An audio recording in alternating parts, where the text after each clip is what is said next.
अनुपम त्यौहार सावन में जो आता है, रक्षाबंधन, वो हमने मनाया। 30 त्यौहार मनाए। और जब सावन की बात करते हैं तो बहू बेटियों की, बहनों की बातें अगर ना करें तो बात अधूरी रह जाती है। हम बिना उनके सावन की कल्पना भी नहीं कर सकते हैं। घर में अगर झूले ना हो, घर में बहनें ना हो, घर में बेटियां ना हो, तो सावन कभी भी पूरा नहीं हो सकता। सावन हमेशा अधूरा रहता है। उसी सावन की बात करते हुए मैंने अपना बचपन याद करते हुए इस कविता को उद्धृत किया है। आपके सम्मुख ही रचना रखता हूँ, आशा करता हूँ आपको पसंद आएगी। आपका तालियों से मुझे आशीर्वाद प्राप्त हो तो मैं अपनी कविता शुरू करूँ। मेरे कस्बे की बहनें याद बहुत आती, मेरे कस्बे की बहनें हैं याद बहुत आती, मेरे कस्बे की बहनें हैं याद बहुत आती। बचपन में हम साथ खेलते, बचपन में हम साथ खेलते, साथ साथ हम पढ़ने जाते, एक दूसरे के घर सब जाती, मिल के सब त्यौहार मनाती। मेरे कस्बे की बहनें हैं याद बहुत आती, मेरे कस्बे की बहनें हैं याद बहुत आती। सब जल्दी ही बड़ी हो गई। यहाँ मातृशक्ति बैठी है, मैं उनको भी नमन करता हूँ, उनका भी वंदन करता हूँ। सब जल्दी ही बड़ी हो गई, पढ़ाई में भी व्यस्त हो गई, खेल खेलने अब नहीं वे आती, मिलने जुलने भी कम ही आती। मेरे कस्बे की बहनें हैं याद बहुत आती, मेरे कस्बे की बहनें हैं याद बहुत आती। पीछे सेना में, पुलिस में हमारी बहनें अपना योगदान दे रही, मैं उनको भी नमन करता हूँ, उनको भी ये कविता समर्पित करता हूँ। मेरे कस्बे की बहनें हैं याद बहुत आती, विवाह योग्य अब होने लगी, अपनी दुनिया में खोने लगी, कभी मिलने पर मुस्कुराती, बातें न करती अब शर्म आती। मेरे कस्बे की बहनें हैं याद बहुत आती, मेरे कस्बे की बहनें हैं याद। मैं एक बहुत छोटे से कस्बे से आता हूँ। उत्तर प्रदेश में बॉर्डर के किनारे एक ज़िला है बहराइच। वहाँ पर बॉर्डर से 6 किलोमीटर दूर एक छोटा सा गांव था जहाँ मेरा जन्म हुआ था। तो मैंने अभी कुछ दिनों पहले ही, 5 से 7 दिन पहले ही, मैंने इस कविता को अपना बचपन याद करते हुए लिखने का प्रयास किया है। आप सबके समक्ष रख रहा हूँ। अगर तालियों से आशीर्वाद मुझे मिले तो मेरा मन बढ़ेगा। मेरे कस्बे की बहनें हैं याद बहुत आती। मैंने इस कविता में जो सामाजिक परिदृश्य है, आज कैसा बहनों के प्रति, अपने गांव की, अपने गलियों की, अपनी कॉलोनियों की बहनों के प्रति कैसा भाव होना चाहिए, वो भी मैंने अपनी इस कविता के माध्यम से समाज को देने की प्रयास किया है कि समाज आज किस ओर जा रहा है, हमें क्या विचार करना चाहिए। मेरे कस्बे की बहनें हैं याद बहुत आती, विवाह योग अब होने लगी, अपनी दुनिया में खोने लगी, कभी मिलने पर मुस्कुराती, बातें न करती अब शर्म आती। मेरे कस्बे की बहनें हैं याद बहुत आती। सखियों जैसी बहनें लगती, सखियों जैसी बहनें लगती, साफ मन से वे बातें करती, हमें भी भाई जैसा ही बताती, मित्र जैसी ठिठोली कर जाती। मेरे कस्बे की बहनें हैं याद बहुत आती, मेरे कस्बे की बहनें हैं याद बहुत आती। आना जाना अब कम हो गया, आना जाना अब कम हो गया, विवाह के बाद तो बंद हो गया। स्वाभाविक सी बात है, जो बचपन होता है, जब बहनें अपने अपने ससुराल चली जाती हैं तो जब मिलती हैं तो वो मन में बचपन की यादें जरूर ताज़ा हो जाती हैं। सावन का महीना सबसे अनुपम महीना होता है, जरूर अपने घर आती हैं। वो मैंने उद्धृत करने का प्रयास किया है, ध्यान दीजिएगा। आना जाना अब कम हो गया, विवाह के बाद तो बंद हो गया, ससुराल में सब व्यस्त हो जाती, घर गृहस्थी में बातें न कर पाती। मेरे कस्बे की बहनें हैं याद बहुत आती, मेरे कस्बे की बहनें हैं याद बहुत आती। ससुराल से जब मायके आती, माँ से मिलने, मेरी माँ से मिलने घर जब आती, सब अपना कुशल क्षेम बतलाती, भाभी को भी अपनी मेरी बात बताती। मेरे कस्बे की बहनें हैं याद बहुत आती, मेरे कस्बे की बहनें हैं याद बहुत आती। छुट्टियों में घर जब वे मेरे आती, छुट्टियों में घर जब वे मेरे आती, बच्चों को खेलता देख आपस में बतियाती। छुट्टियों में घर जब वे मेरे आती, बच्चों को खेलता देख बतियाती, बचपन को याद करके वे मेरे बच्चों को मेरे जैसा ही बताती। मेरे कस्बे की बहनें याद बहुत आती। बहुत बहुत धन्यवाद मुझे मंच प्रदान करने के लिए। आपका हृदय से अभिनंदन, आपका हृदय से धन्यवाद।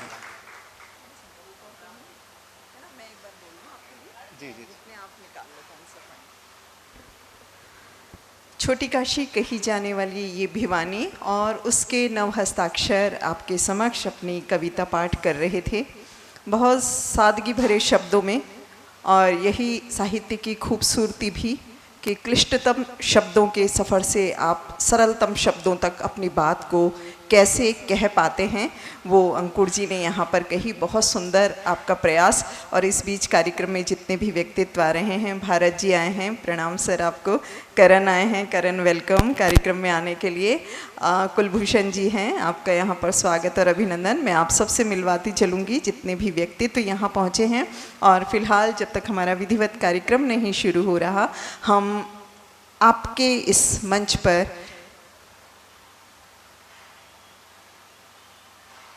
हम ऐसे हस्ताक्षरों को उतार रहे हैं जो साहित्य के क्षेत्र में कुछ नया कर रहे हैं।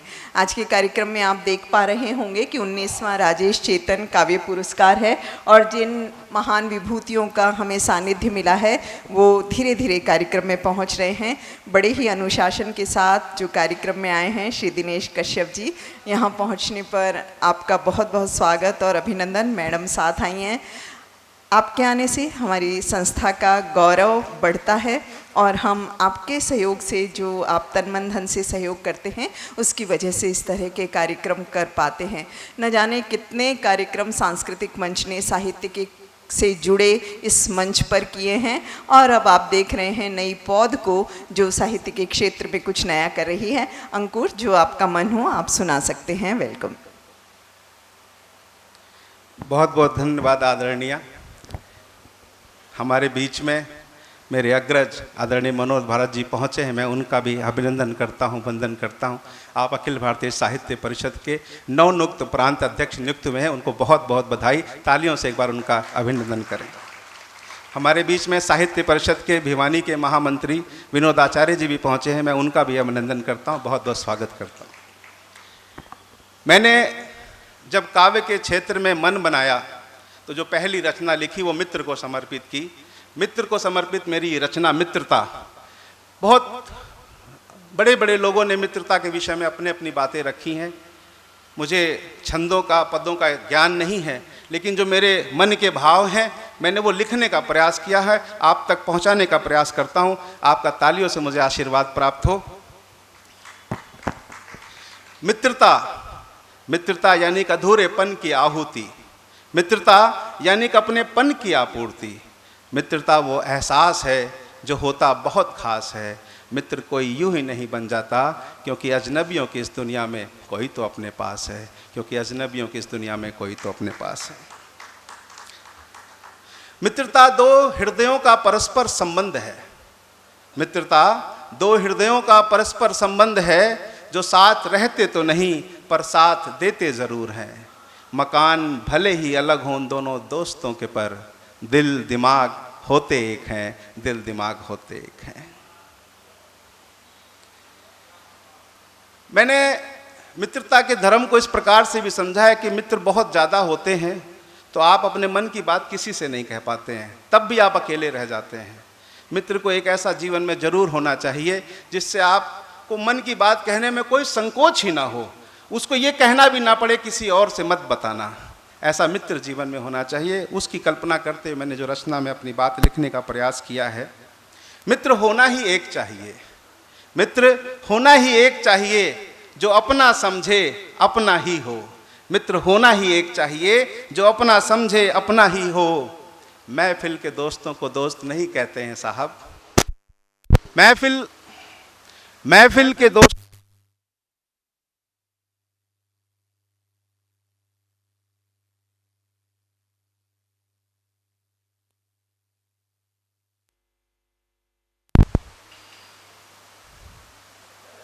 हेलो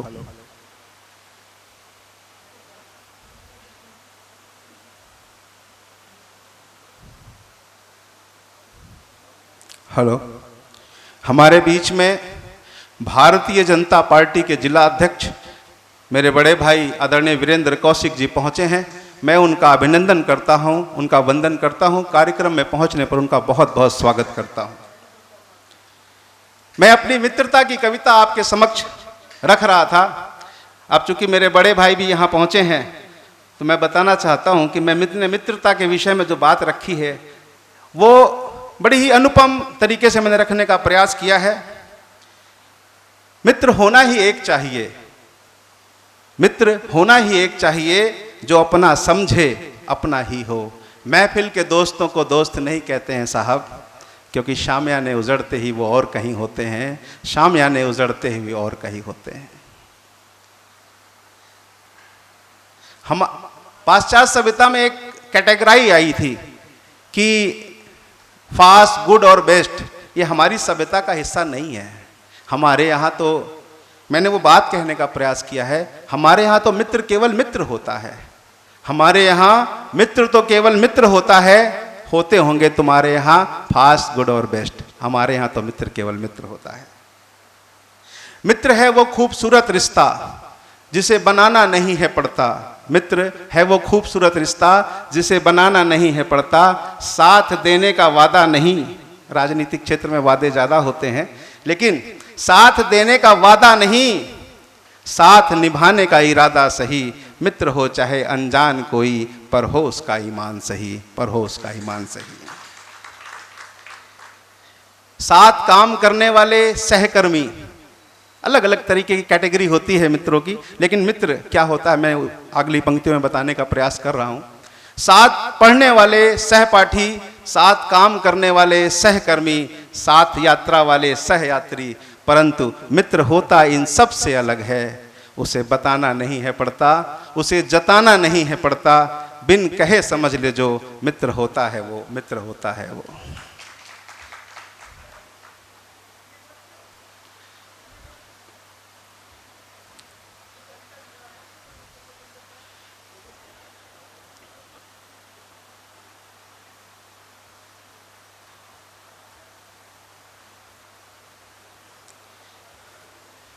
एक, अगर आज्ञा हो तो मैं एक छोटी सी रचना,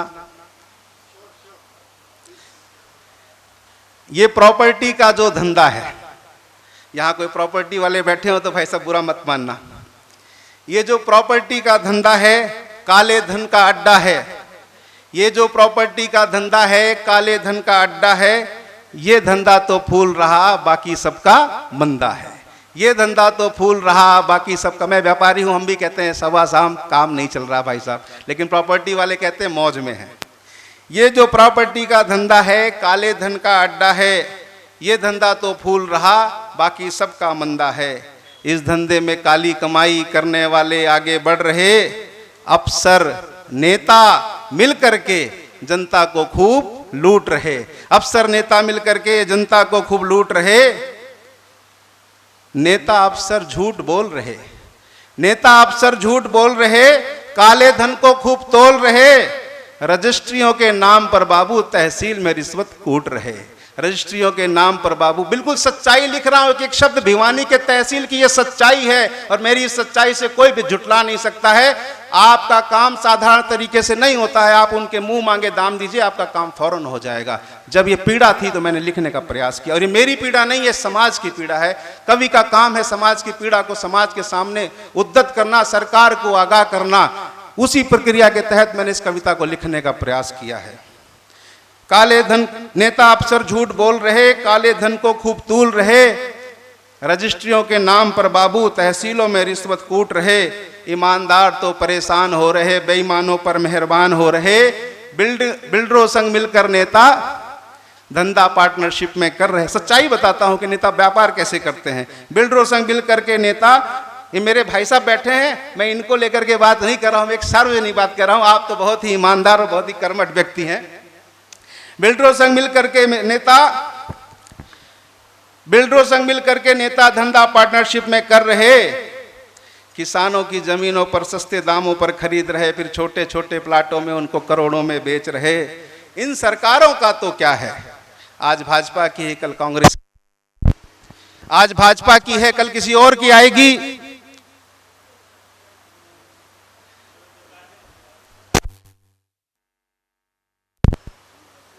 हेलो।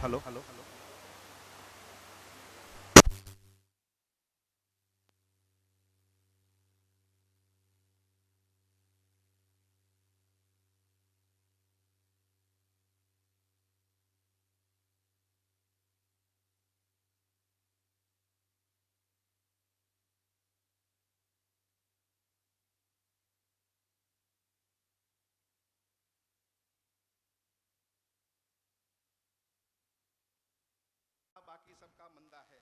इस धंधे में काली कमाई करने वाले आगे बढ़ रहे, अफसर नेता मिलकर के जनता को खूब लूट रहे। नेता अफसर झूठ बोल रहे, काले धन को खूब तोल रहे। रजिस्ट्रियों के नाम पर बाबू तहसीलों में रिश्वत कूट रहे। ईमानदार तो परेशान हो रहे, बेईमानों पर मेहरबान हो रहे। बिल्डरों संग मिलकर के नेता पार्टनरशिप में धंधा कर रहे। किसानों की जमीनों को सस्ते दामों पर खरीद रहे, छोटे छोटे टुकड़ों में उनको करोड़ों में बेच रहे। इन सरकारों का तो क्या है, ये तो आती और जाती है। इन सरकारों का क्या है, ये तो आती और जाती है। नेता वही, अफसर वही, मिलकर मलाई खाई जाती है, मिलकर मलाई खाई जाती है। बात अच्छी लगी हो तालियों से समर्थन दे दीजिएगा। नेता वही, अफसर वही, मिलकर मलाई खाई, कभी इस पार्टी में कभी उस पार्टी में, यही काम नेता करते हैं और यही काम अफसर करते हैं। इस जिले में गए तो इस जिले में, उस जिले में गए तो उस जिले में, उनका भी वही काम, नेताओं का भी वही काम। इन सरकारों का तो क्या है, ये तो आती और जाती है। नेता वही, अफसर वही, मिलकर मलाई खाई जाती है। जीवन भर की कमाई में एक घर नहीं बन पाता है। जीवन भर की कमाई में एक घर नहीं बन पाता है। कुछ सालों में ही इनको कुछ सालों में ही गाड़ी घर सब मिल जाता है। इनको कुछ सालों में ही गाड़ी घर सब मिल जाता है। आगे जो बात मैंने कही है आपके दिल को लगे तो तालियों समर्थन कर दीजिएगा। सिस्टम को सिस्टम ही ठीक कर सकता है।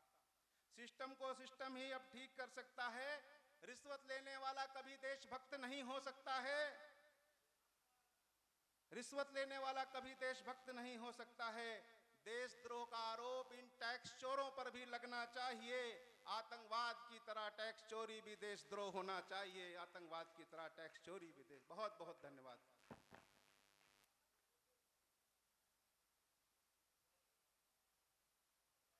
सभी को मेरा नमस्कार। अभी यहाँ पर कृष्ण वर्मा जी आए थे, मेरे स्कूल के क्लास फेलो हैं। प्राइमरी कक्षा से लेकर और स्कूल तक हम साथ पढ़े। मैं भिवानी वेस्ट कॉलेज में अध्यापन का कार्य करता था, वहाँ से रिटायर हुआ 2011 में। और इसी रेफरेंस में मैं कुछ कहना चाह रहा था जो उन्होंने पर्यावरण की बात की। एक संस्था है जिससे मैं जुड़ा हूँ दिल्ली में, ऑल इंडिया लेवल की संस्था है, और उसका इस वर्ष अभियान है घर घर मोरिंगा। मोरिंगा ट्री के बारे में आप जानते हैं, जिसको सहजन का पेड़ कहते हैं। मैं थोड़ा आयुर्वेद में भी थोड़ी दखल रखता हूँ। मोरिंगा का पेड़ अगर घर में है तो आपको कोई बीमारी नहीं हो सकती। उनके प्रयोग मैं बताऊं तो अभी बहुत लंबा लेक्चर हो जाएगा कि उसके स्वास्थ्य के अंदर कितने प्रयोग हैं। आप कहीं सड़क के किनारे बहुत से पेड़ आपको मिलेंगे, मोरिंगा के हरे भरे पेड़ होते हैं, वैसी हरियाली और किसी पेड़ में नहीं मिलेगी। उसके पत्ते भी खाए जाते हैं, फूल भी खाए जाते हैं, और फलियां का तो कहना ही क्या। फलियों का लंबी लंबी फलियां लगती है, बाजार में भी सब्जी मंडी में बिकने आती हैं। उसका अगर आप प्रयोग करेंगे तो आपके शरीर में सारी विटामिन मिनरल्स इनकी पूर्ति हो जाती है, बाहर से लेने की जरूरत नहीं है। तो उस अभियान को चालू किया है, भिवानी फॉरेस्ट डिपार्टमेंट से मैंने संपर्क किया है। तो जिनको भी अपने घर में मोरिंगा लगाना है कृपया मुझसे संपर्क कर लें। उनको फ्री ऑफ कॉस्ट वहाँ से मोरिंगा मैं प्रोवाइड करा दूंगा। और कुछ स्कूल और कॉलेज में भी हम जाएंगे जहाँ पर कि विद्यार्थियों को बताएंगे कि प्राकृतिक तौर पर हम कैसे स्वस्थ रह सकते हैं। तो यही मेरा आज कहना था, इसके ज़्यादा विस्तार में मैं नहीं जा रहा हूँ। और बाद में आऊँगा जब राजेश चेतन जी आ जाएंगे। राजेश चेतन जी मेरे स्टूडेंट रहे हैं 3 वर्ष, और आज उनके जन्मदिन पर उसी वक्त सुनाऊंगा जब वो यहाँ आ जाएंगे। तो धन्यवाद। आप सब इसको सीरियसली लें, मोरिंगा लगाएं, घर में लगाएं, आसपास लगाएं, जिस मित्र के घर में जगह तो वहाँ लगा दें। और वो कई वर्ष तक आपकी सेवा करता है, कई वर्षों तक सेवा करेगा। आप रहेंगे ना रहेंगे, आपकी जनरेशंस की सेवा करेगा। तो ये पवित्र काम आप अवश्य करें। तो मैं सक्रिय हूँ अभी इसी काम में, तो आप जब भी चाहें मुझसे संपर्क कर सकते हैं। मैं डॉक्टर प्रोफेसर केसी वर्मा, अभी मैंने नेचुरोपैथी में भी एडवांस कोर्स किया है, और अभी मैं फ्री ऑफ कॉस्ट ट्रीटमेंट देता हूँ लोगों को। धन्यवाद।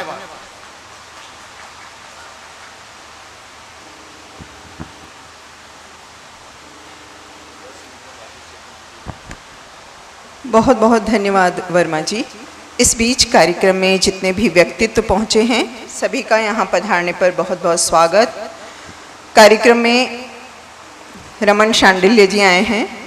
दीपक जी, आपका यहाँ पहुँचने पर बहुत बहुत स्वागत। श्री राकेश शेठी जी, राधा कृष्ण चावला जी, जगन्नाथ गंभीर जी और मुकेश संजय कक्कड़ जी, सभी का कार्यक्रम में पहुँचने पर बहुत बहुत स्वागत। यहाँ पर बहुत सारे वो व्यक्तित्व बैठे हैं जो साहित्य को चाहने वाले हैं और उस पर बहुत सुंदर काम भी कर रहे हैं। कुछ ही क्षणों में राजेश चेतन जी और उनकी टीम, क्योंकि वो दिल्ली से चलकर आ रहे हैं तो वो पहुंचने वाले हैं और आज के आप कवि सम्मेलन में एक जो बहुत प्रबल हस्ताक्षर सुनने वाले हैं उनका नाम है कीर्ति काले जी। कीर्ति काले जी न केवल राष्ट्रीय स्तर पर बल्कि अंतर्राष्ट्रीय स्तर पर अपने लेखनी का जादू जगा चुकी है। कार्यक्रम आप सभी देख रहे हैं।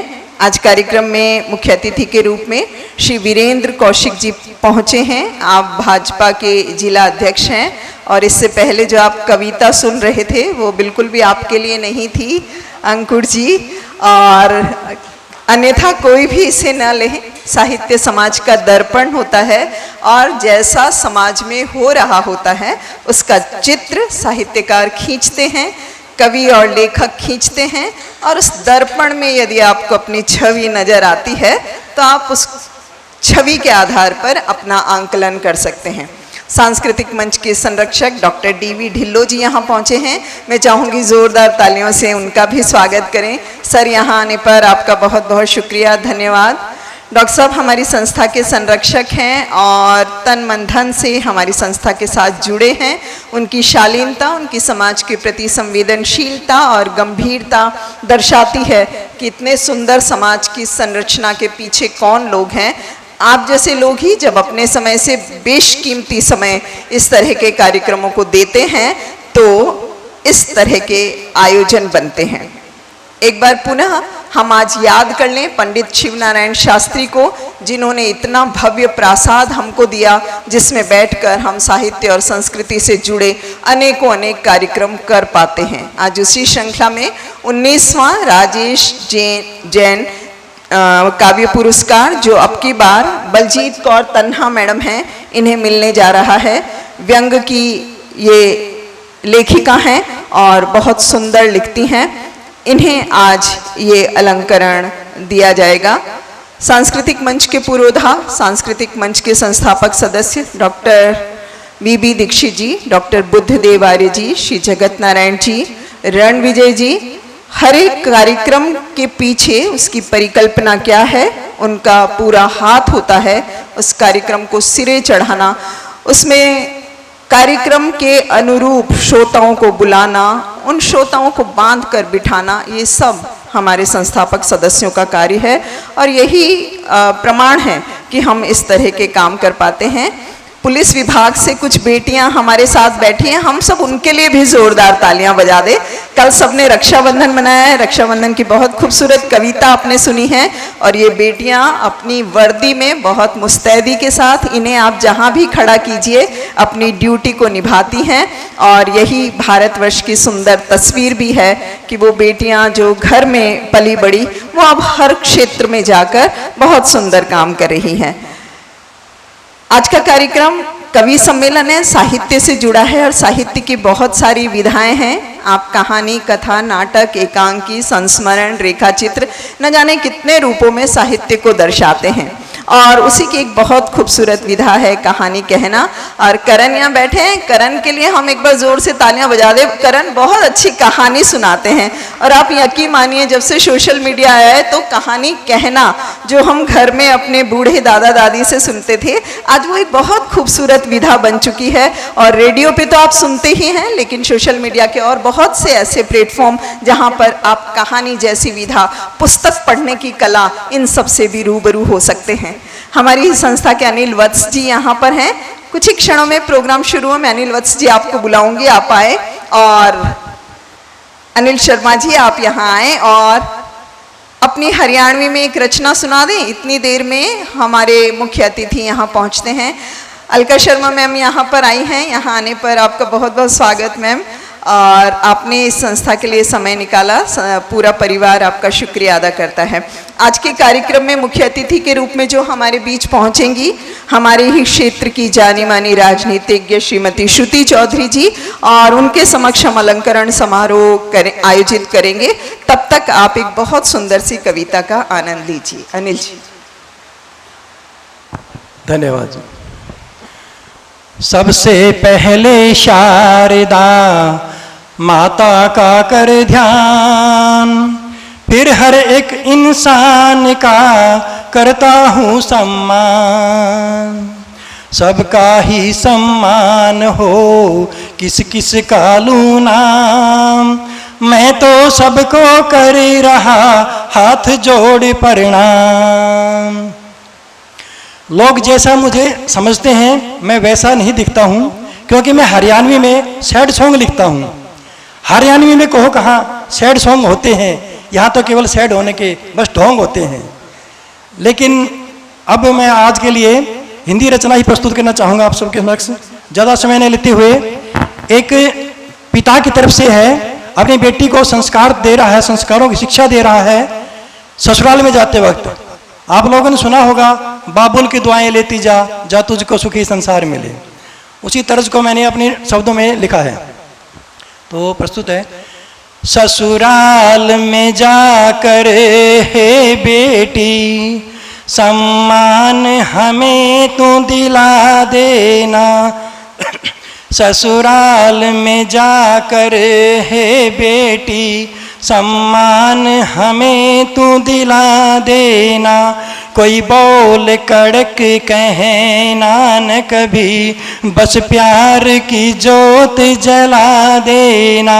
ससुराल में जाकर हे बेटी, तेरे सास ससुर अब मात पिता, आज्ञा का करना पालन है, यह दिखला देना।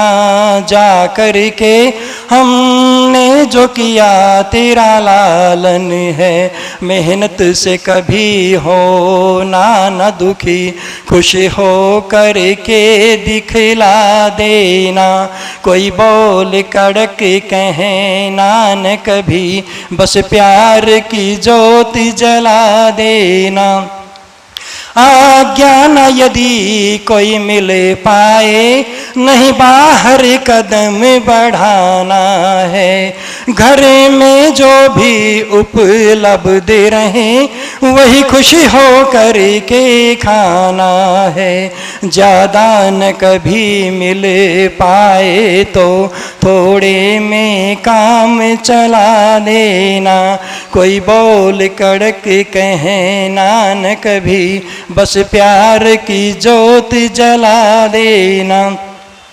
यहाँ कर्म की पूजा होती है, जीवन में नहीं आलस करना। तू बोल सदा मीठा रखना, और घर को खुशियों से भरना। जीवन में समय जैसा भी रहे, संयम से काम चला लेना। कोई बोल कड़क कहना न कभी, बस प्यार की ज्योत जला देना। संस्कार दिए हमने तुझको, उनका तो मोल मैं जानूंगा। तारीफ मिले तुझको बेटी, जीवन की सफलता मानूंगा। अनिल वत्स कहे बेटी तुझसे, यह स्वर्ग मुझे दिखला देना। कोई बोल कड़क कहना न कभी, बस प्यार की ज्योति जला देना। ससुराल में जाकर हे बेटी, सम्मान हमें तू दिला देना। कोई बोल कड़क कहना न कभी, बस प्यार की ज्योति जला देना। धन्यवाद। बहुत बहुत शुक्रिया आपके कविता पाठ के लिए। कुछ ही देर में हम आज के कार्यक्रम की शुरुआत कर रहे हैं। नमस्कार, दोबारा आप सभी को प्रणाम और माँ सरस्वती के समक्ष वंदना के साथ हम आज के कार्यक्रम की शुरुआत करते हैं। कार्यक्रम के आकर्षण श्री राजेश चेतन जी, जिनका आज हम 19वां जन्मदिन मना रहे हैं, वो यहाँ पहुँच चुके हैं। हम चाहेंगे पूरा सदन एक बार जोरदार तालियों के साथ उनका स्वागत करे, उनका अभिनंदन करे। ये उनका प्यार हमारे शहर, हमारे गली कूचे में पले बड़े, और इस शहर की मिट्टी उन्हें बार बार यहाँ खींच लाती है। और उनका ये बड़प्पन कि आज वो 19वां राजेश चेतन काव्य पुरस्कार यहाँ प्रदान करने जा रहे हैं, जो आज प्राप्त होने वाला है बलजीत कौर तन्हा जी को। कार्यक्रम में मुख्य अतिथि के रूप में हमारे अतिथि आ चुके हैं। मैडम जैसे ही आएंगी हम उनके समक्ष अलंकरण समारोह करेंगे। मैं संस्था के संरक्षक डॉक्टर DV ढिल्लो जी से निवेदन करूंगी, कृपया मंच पर आइए। मैं निवेदन करूंगी भाजपा के जिला अध्यक्ष श्री वीरेंद्र कौशिक जी से, आप भी मंच पर पधारें। श्री दिनेश कश्यप जी, आप सहायक उपाध्यक्ष हैं ग्वारगम के, आप भी मंच पर आइए। और मैं निवेदन करूंगी राजेश चेतन जी से, हम अतिशीघ्र आज के इस कार्यक्रम की विधिवत रूप से शुरुआत करें। हमारी संस्था की प्रधान श्रीमती नीता चावला जी, मैं आपको भी मंच पर बुला रही हूं। और एक प्रार्थना के साथ जयपाल जी, यदि आवाज सुन पा रहे हैं, जयपाल जी आइए। और शशि जी, राजेश चेतन जी से मैं निवेदन करूंगी, आप भी कृपया मंच पर आइए। और हम आज के इस कार्यक्रम का शुभारंभ करेंगे दीप प्रज्वलन के साथ, और मां सरस्वती के समक्ष दीप जलाकर।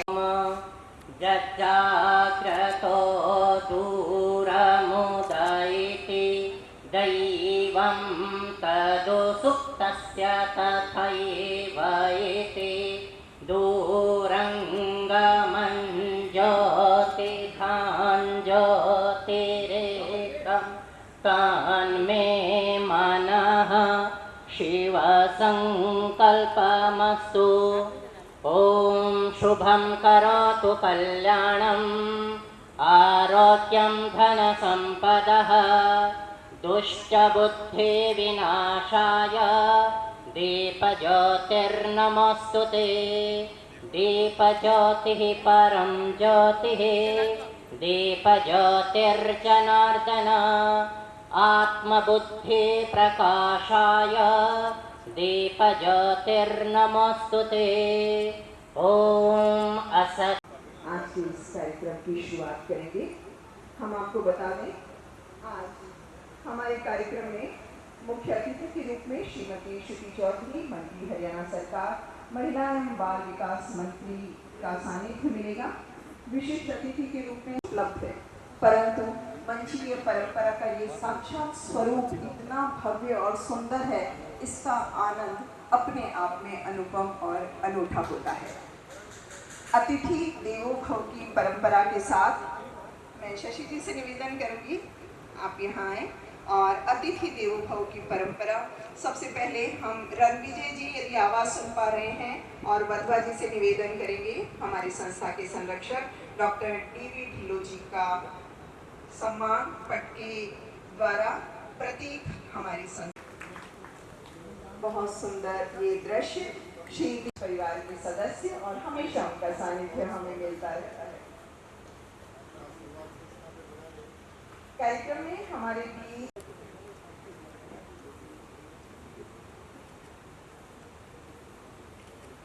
करेंगे। इस बीच हम स्वागतीय उद्बोधन के लिए, यदि जगत जी आवाज सुन पा रहे हैं, जगत जी आप कृपया यहाँ आए। और हम जल्दी से बता दें, क्योंकि कविगण सब यहाँ पहुँच चुके हैं। आज हम सांस्कृतिक मंच जो छोटी काशी भिवानी में है, वहाँ पर श्री राजेश चेतन जी का 19वां अलंकरण जो हर वर्ष प्रदान करते हैं, उसका आयोजन कर रहे हैं। और बहुत सुंदर ये कार्यक्रम, सारा श्रेय राजेश चेतन जी को जाता है। और कितनी सरलता के साथ वो हमेशा आते हैं और अपनी लेखनी से इस राजेश चेतन का जन्म दिवस 8 अगस्त को होता है। 19 वर्षों से हम मनाते आ रहे हैं। भिवानी का मात्र एक व्यक्तित्व ऐसा है जो भिवानी को छोड़ने के पश्चात भी अपना जन्म दिवस भिवानी में मनाता है। मित्रों, भिवानी के कई तुर्रम खां ऊंचे ऊंचे बैठे हैं, परंतु राजेश चेतन एक ऐसा व्यक्तित्व का धनी है जो 19 वर्षों से अपने जन्म दिवस के उपलक्ष्य में एक कार्यक्रम सांस्कृतिक मंच में ही करना, ये धरती से जुड़े हुए व्यक्तित्व का एक विशेष लक्षण है। मित्रों, किसी का नाम लेना नहीं चाहूँगा मैं, लेकिन भिवानी के मैंने कईयों को कहा, भाई आप अपने किसी भी प्रकार से किसी अपने पूर्वज की स्मृति में कोई कार्यक्रम तो करना चाहिए। या संगीत के क्षेत्र में, साहित्य के क्षेत्र में भी बहुत से लोग ऊंचे बैठे हैं, लेकिन चिंतकों ने कहा है भी क्रियाशील व्यक्तियों के विचार ही सर्वकालिक होते हैं। एक क्रियाशील व्यक्तित्व के धनी राजेश चेतन का मैं अंतर्मन से, यूँ तो मिलते ही रहते हैं, सांस्कृतिक मंच के मंच पर हृदय से स्वागत करते हुए बहुत आनंद की अनुभूति होती है। इसके साथ ही मैं बताऊंगा कि 8 अगस्त को इनका जन्म दिवस है और दैनिक जागरण के समाचार संपादक जो पूरे हरियाणा को देखते थे, ऐसे भाई गुलशन वर्मा जी पधारे हैं। मैं बहुत ही हृदय से उनका स्वागत करता हूं। अनीता जी से मैं अनुमति लेकर के मैं एक प्रार्थना करूंगा कि गुलशन वर्मा जी को भी एक पटका सांस्कृतिक मंच की ओर से देने की कृपा करें। कृपया गुलशन जी, हमारा मन राख दो, आ जाओ आप प्लीज़। और मैं इसके लिए भाई बलदेव शर्मा, डॉक्टर रमाकांत शर्मा जी से निवेदन करूंगा, कृपया एक मंच की ओर से पटका देने की कृपा करें। आज मित्रों, जो कवि आए हैं, इन कवियों, ये कवि हैं, मंच पर बोलने वाले वो नहीं है जो ज्यादा से ज्यादा चुटकुलेबाजी करें और कविता एक। आप डॉक्टर अर्जुन सिसोदिया को सुनेंगे, डॉक्टर कीर्ति काड़े को सुनेंगे। कीर्ति काड़े जी को मैंने सुना था करीब 20-22 साल पहले भिवानी में। एक ऐसी कवित्री जिनकी अपनी हिंदुस्तान में छाप है। अब वो कितना पारिश्रमिक लेते हैं उसका तो मेरे को पता नहीं, लेकिन सांस्कृतिक मंच में जब कोई विद्वान लोग आता है तो हमारा मंच पवित्र होता है और अंतर्मन से हम उनको इतना स्वागत और आभार प्रकट करते हैं जिसकी कोई कल्पना नहीं है। मैं साथ में थोड़ा सा और बताना चाहूँगा मित्रों, हर बार हम कार्यक्रम के लिए हम ये कहते हैं कि भाई समय का सम्मान रखो, समय का सम्मान रखो। भाई ये तो दिल्ली से आए हैं, सबने पता अभी कहीं जाम लगा होगा, कहीं कहीं होगा, लेकिन श्रोताओं से निवेदन कि वो अगर समय पर आएंगे तो बहुत आनंद का विषय रहेगा। हम कोई बहुत बड़े ठेकेदार तो कौन ही, लेकिन फिर भी समय पर आओगे तो समय पर कार्यक्रम का न्यारा आनंद होगा। तो मैं यहाँ बैठे हुए जहाँ राजेश जी को ध्यान होगा कि जहाँ से राजेश चेतन काव्य पुरस्कार शुरू हुआ था वह ब्रैकेट शुरू हुई थी डॉक्टर रमाकांत से। आज उनका भी आगमन होना बड़ा ही बहुत अच्छा लगता है और आपके नाम से जो पुरस्कार है उससे सम्मानित भाई मनोज शर्मा बैठे हैं। मनोज भारत होंगे ना? हाँ, बहुत आनंद आता है। और कुछ लोग जैसे श्याम वशिष्ठ है, वो डॉक्टर शिवकांत का कार्यक्रम है बाद में, उसमें व्यस्त रहता है इसलिए वो नहीं आ पाए। और बहन अलका शर्मा जी कवित्री जिन्होंने कई प्रदेशों में सम्मान प्राप्त करे हैं। ऐसे जितने भी यहाँ पढ़े लिखे लोगों का आगमन होता है ये बहुत आनंद का विषय है। मैं सबका सांस्कृतिक मंच की ओर से अभिवंदन करता हूँ। बहुत बहुत धन्यवाद। गण यहाँ पर आएंगे, वो अपनी कविता का पाठ यहाँ से करने वाले हैं। हम आपको बता दें जल्दी से, आज का ये भव्य और शानदार कार्यक्रम जिनके प्रासाद में हम कर रहे हैं, पंडित शिव नारायण शास्त्री जी, बारंबार प्रणाम है उनको कि उन्होंने आने वाली पीढ़ी के लिए ये भव्य प्रासाद दिया जिसमें साहित्य, संस्कृति और कला से जुड़े अनेकों अनेक प्रोग्राम होते हैं। मैं राजेश जी से निवेदन करूँगी कि वो पहले सभी कविगण से सबका परिचय कराएं। जब मंच हमारा तैयार हो जाएगा उसके बाद में हम राजेश जी का जन्मदिन यहाँ पर मनाने वाले हैं। उस बीच जितने भी मुख्य अतिथि यहाँ पर हैं, मैं निवेदन करूँगी कश्यप जी से, कौशिक जी से और डॉक्टर DV ढिल्लो जी, हम ये मंच सौंपते हैं भिवानी की मिट्टी के उस लाल को। कितनी सार्थक बातें श्री जगत नारायण जी ने बताई। आप अपने जीवन में कुछ मुकाम हासिल करना, हाथ बढ़ाकर आसमान छूना, और अपनी मिट्टी की महक याद रखना, उसका प्रतिनिधित्व करते हैं श्री राजेश चेतन जी। और आज आप जोरदार तालियों के बीच हम उनको मंच पर आमंत्रित कर रहे हैं। बहुत बहुत स्वागत है राजेश जी।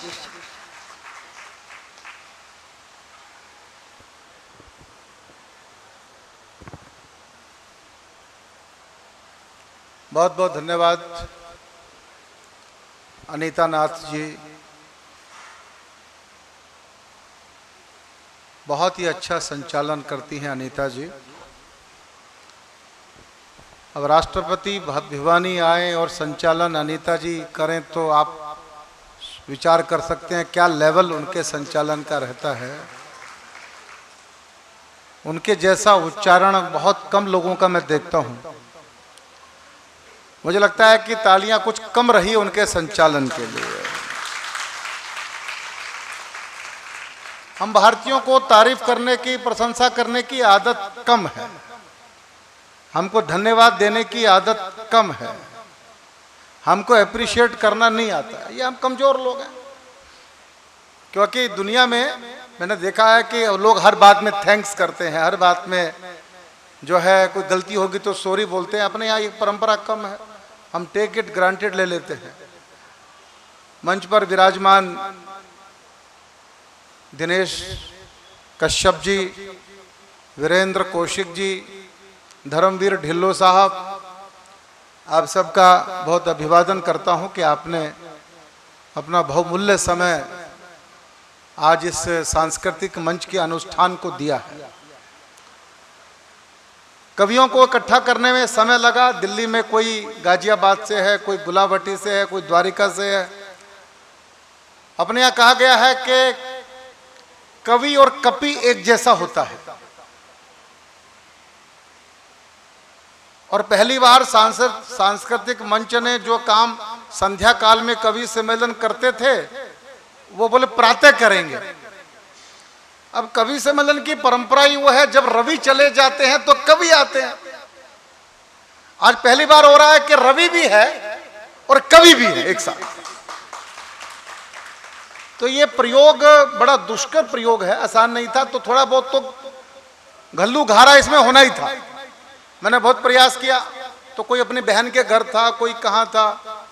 पीरागढ़ी चौक आते आते आधा पौना घंटा लेट सब हो गए।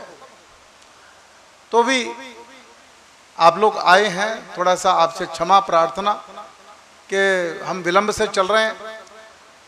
जगत नारायण जी, कवियों को इतना ज्यादा नाश्ता मत कराओ कि किसी काम के ना रहे। हाँ, ये आपका नाश्ता ही चल रहा है आधा घंटा से। अच्छा अंदर आ जाओ, आ जाओ आगे। अनीता नाथ जी बोलो आगे। अरे आ जाओ भैया, ये निकला, ये मेकअप रूम में थे अभी। ये दीपक सैनी जी हैं, नायब सिंह सैनी जी, इनको अपना छोटा भाई कहते हैं। उनकी गाड़ी में ही अक्सर मैंने देखा इनको घूमते हुए। और एक मिमिक्री आर्टिस्ट से लेके, हास्य कवि से लेके, और दिल्ली की लोकप्रिय रामलीला में लक्ष्मण का जो पात्र करते हैं, ऐसे एक जब रजत शर्मा अपने शो का माइक उतार के और दीपक के माइक लगा देते हैं कि आज की एंकरिंग रजत शर्मा नहीं करेंगे, दीपक सैनी करेंगे, तो आप लगा सकते हैं वो कितने ऊंचे कद का कलाकार होगा। तो तालियां तो बनती है दीपक सैनी के लिए। वैसे हरियाणा में तो सैनी आजकल बड़े महत्वपूर्ण हो रखे हैं, आपको पता ही है। ये तालियां आपने ढंग से बजाई नहीं तो ये आपका हिसाब किताब चुका देगा। तालियां ढंग से बजाओ दीपक सैनी के लिए। ये जो आप देख रहे हैं सफेद जैकेट में जो बैठे हैं, इनको आप हल्के में मत लेना। ये भारत के जो 4-5 वीर रस के बड़े कवि होते हैं, हरिओम पंवार की परंपरा के जो कवि होते हैं, उनमें से एक कवि हैं जो बुलडोजर बाबा की धरती से आए हैं और गुलावटी से आते हैं, बुलंदशहर से आते हैं। नाम होता है डॉक्टर अर्जुन सिसोदिया। एक विद्यालय में पढ़ाते हैं। सारा जीवन नमस्ते सदा वत्सले को जिसने समर्पित कर दिया। आप जब यहाँ कविता पढ़ेंगे अर्जुन सिसोदिया, तो आप अपनी कुर्सियों से 2-2 फुट ऊपर महसूस करेंगे अपने आप को ऐसे डॉक्टर अर्जुन सिसोदिया हैं। भिवानी की धरती पे एक दो बार पहले भी आए हैं। जगत नारायण जी की जिद थी, क्योंकि हम लंका में जगत नारायण जी और अर्जुन सिसोदिया हम साथ थे। हम भगवान राम के चरण पादुकाएं लेकर अशोक वाटिका से चले थे और ये अयोध्या तक आए थे, और हर गांव में कवि सम्मेलन हुए थे। उस यात्रा में कुछ दिन हमारे साथ जगत नारायण जी भी थे। तब से अर्जुन जी को वो चाह रहे थे भिवानी में आए, तो अर्जुन सिसोदिया भी हमारे बीच उपस्थित हो गए हैं। डॉक्टर रमाकांत शर्मा सामने बैठे थे, कहाँ चले गए मुझे नहीं दिखाई पड़ रहे। आइए रमाकांत जी। डॉक्टर रमाकांत हिंदी के प्रोफेसर हैं और भिवानी का एक ऐसा व्यक्तित्व है उनका। अभी रिजर्व बैंक ऑफ इंडिया में एकल काव्य पाठ करके आए हैं। जो आपकी जेब में नोट है रिजर्व बैंक ऑफ इंडिया का, उन्होंने भिवानी के इस धरती के लाल को बुलाया। एक बार तालियां बजे डॉक्टर रमाकांत के लिए। और एक डॉक्टर कीर्ति काले, अभी उनका उपस्थित होना शेष है, वो आते ही हमारा कोरम पूरा हो जाएगा। और इसके बाद बीच में जो बैठी हैं बलजीत कौर तन्हा, जिनको आज हम पुरस्कार भी देने वाले हैं। और बलजीत जी फरीदाबाद रहती हैं, एक विद्यालय में प्रिंसिपल हैं, राष्ट्रपति पुरस्कार प्राप्त हैं जो पद्मश्री के बराबर होता है, और फिल्मों में काम करती है। अमिताभ बच्चन के साथ शो किए हैं इन्होंने, फिल्में की हैं, और अभी इनकी एक फिल्म आई थी अमिताभ बच्चन के साथ में, ऊंचाई फिल्म में काम किया। बड़ी बात है, अमिताभ बच्चन के साथ काम करना कोई आसान काम नहीं है। सदी के महानायक हैं, हास्य की कवित्री हैं। सांस्कृतिक मंच ने डिसाइड किया कि इस बार का राजेश चेतन काव्य पुरस्कार बलजीत को मिलना चाहिए, तो बलजीत उपस्थित हुई हैं।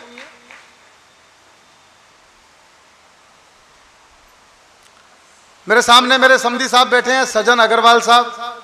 आज मैं इनको भी फंसा के ले आया, मैंने कहा बहुत अच्छी कविताएं सुनाएंगे, हालांकि जल्दी से फंसते नहीं है, पर आज मेरी बातों में आ गए वो।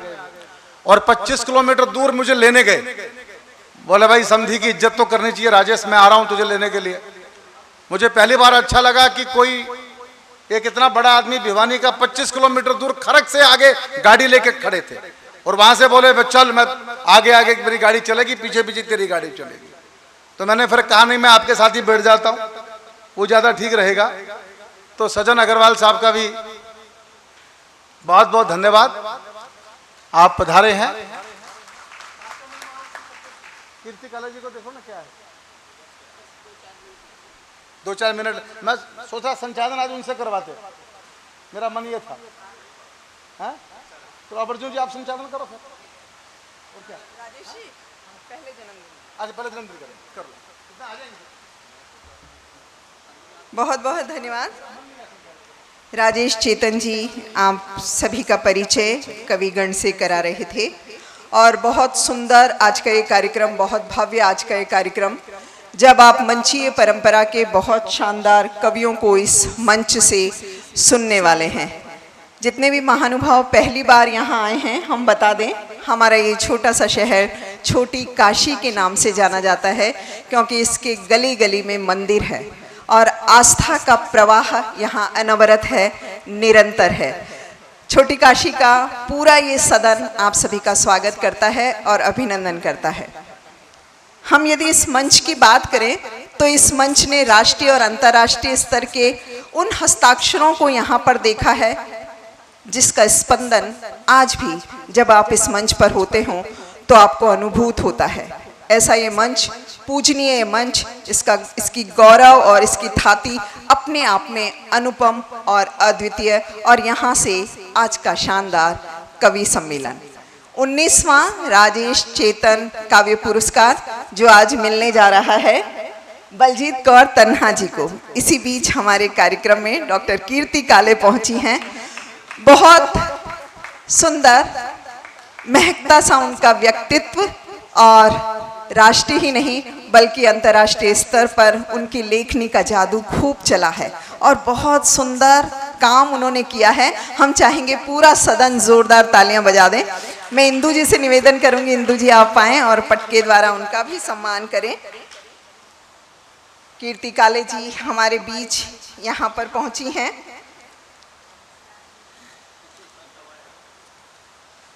कार्यक्रम राजेश चेतन जी का जन्म दिवस और प्रोफेसर इंदू शर्मा जी कीर्ति काले जी को पटका पहनाकर उनका सम्मान करें। उसके बाद हम विधिवत रूप से कार्यक्रम की शुरुआत करेंगे। बहुत शानदार पंक्तियां जिनकी हर मंच से गुनगुनाई जाती हैं कि गर्म तपती दोपहर है लड़कियों की जिंदगी, एक पथरीली डगर है लड़कियों की जिंदगी। ऐसी कालजयी पंक्तियां कहने वाली डॉक्टर कीर्ति काले का छोटी काशी भिवानी में बहुत बहुत स्वागत और अभिनंदन है। हिंदी साहित्य की बहुत खूबसूरत परंपरा, हम उसकी विधाओं की बात कर रहे थे। कथा, कहानी, नाटक, एकांकी, संस्मरण, रेखा चित्र, न जाने कितनी विधाएं, लेकिन कविता कहना और कविता कहने वालों को अच्छे श्रोता मिलना एक सफल कार्यक्रम की निशानी है। और मेरा ऐसा मानना, भिवानी का सुधी मानस कर्ण कविता की नब्ज को बहुत खूब पहचानता है। इसी के साथ हम मंच पर राजेश चेतन जी को आमंत्रित करते हैं। मैं संस्था की प्रधान नीता चावला जी को भी आमंत्रित करना चाहूँगी और शशि आंटी जी से निवेदन करूँगी हम राजेश चेतन जी का जन्म दिवस यहाँ पर मनाएं। आमंत्रित कर रही हूँ राजेश जी को। राजेश जी एक बार आप मंच पर आ जाएं।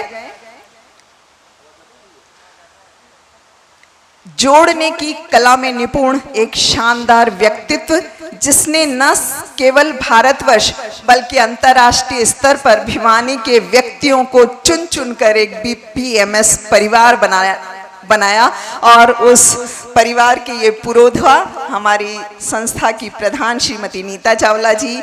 मैं इंदू जी से निवेदन करूंगी, इंदू जी आप भी यहाँ आइए, शशि आंटी जी, और जन्म दिवस की ढेर सारी शुभकामनाएं। आप यशस्वी हों, आप स्वस्थ रहें, ये मंगल कामना उस परमपिता परमात्मा से, और हम सब के बीच आपका आगमन यूं ही होता रहे।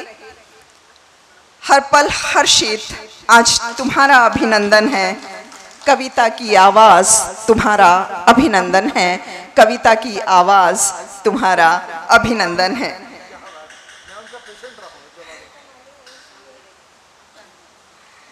कितने सारे मुद्दे वो जेबों में भरते हैं और चर्चा में कितनी सारी बातें करते हैं। बातों के जादूगर तेरा अभिनंदन है, कविता की आवाज तुम्हारा अभिनंदन है।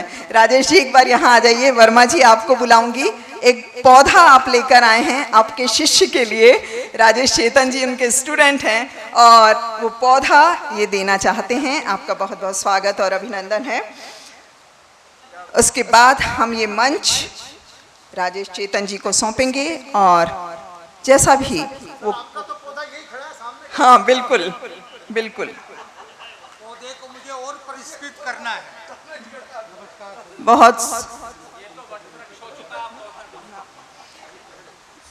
बहुत सुंदर ये मंच, और इस मंच पर ऐसे हस्ताक्षर जिन्होंने लिखा, युद्ध नहीं जिनके जीवन में वे भी बहुत अभागे होंगे, या तो प्रण को तोड़ा होगा या फिर रण से भागे होंगे। ऐसी पंक्तियां कहने वाले सिसोदिया जी का छोटी काशी भिवानी में बहुत बहुत स्वागत, बहुत बहुत स्वागत। और अब मैं बड़े सम्मान के साथ, बड़े अपनत्व, प्यार और प्रेम के साथ राजेश चेतन जी को आमंत्रित कर रही हूँ। कविता का ये मंच आपके सुपुर्द, और माँ सरस्वती को प्रणाम के साथ आज का कविता पाठ बहुत बहुत स्वागत। दिल्ली से सुनील जी पहुंचे हैं, उनका भी यहाँ बहुत बहुत स्वागत और अभिनंदन।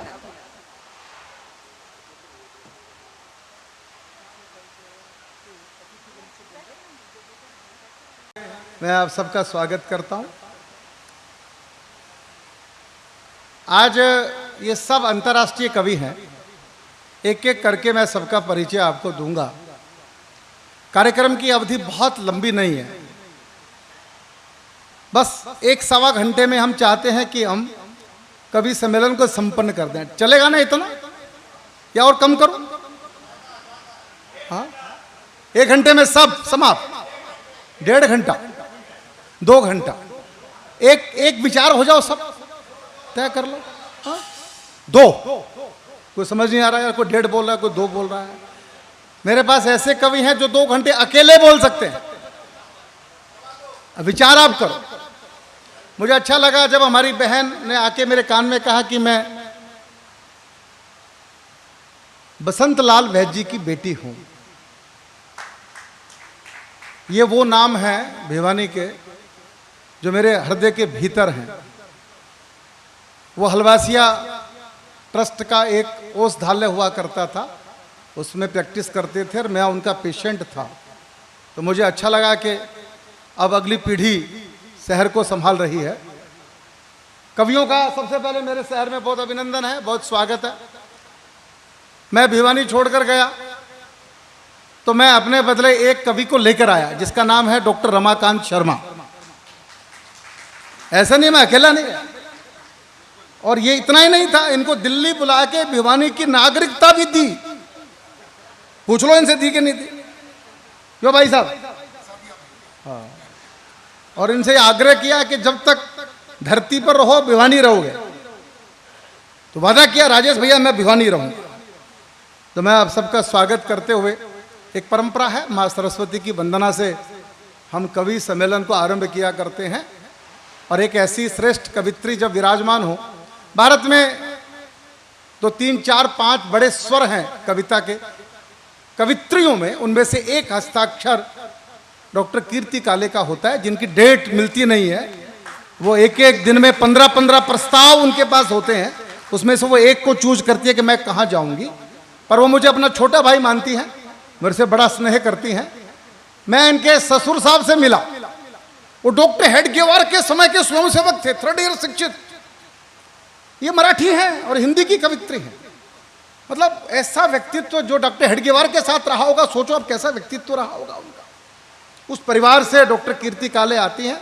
अगले वर्ष भारत के सिलेबस में भी कीर्ति काले जी की कविताएं आप लोग पढ़ेंगे। ऐसी एक कवित्री हमारे बीच में उपस्थित हुई हैं।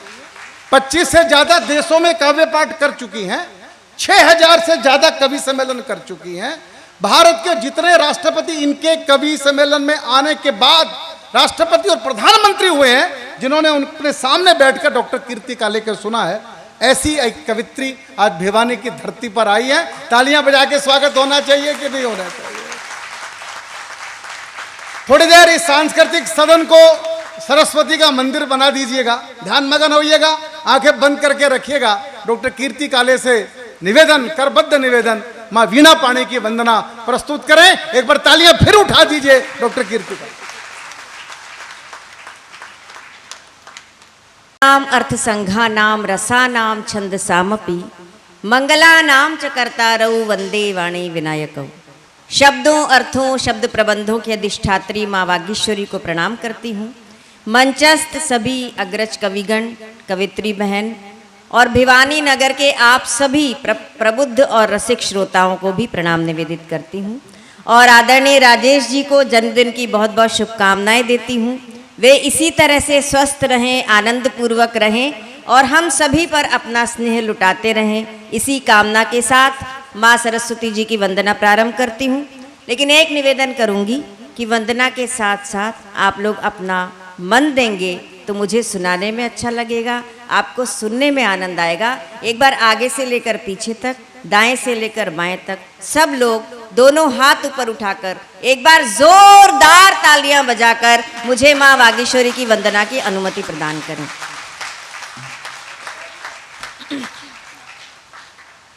मेरी लेखनी को तू निखार दे माँ, वीणा पाणी शारदे। मेरी लेखनी को तू निखार दे माँ, वीणा पाणी शारदे।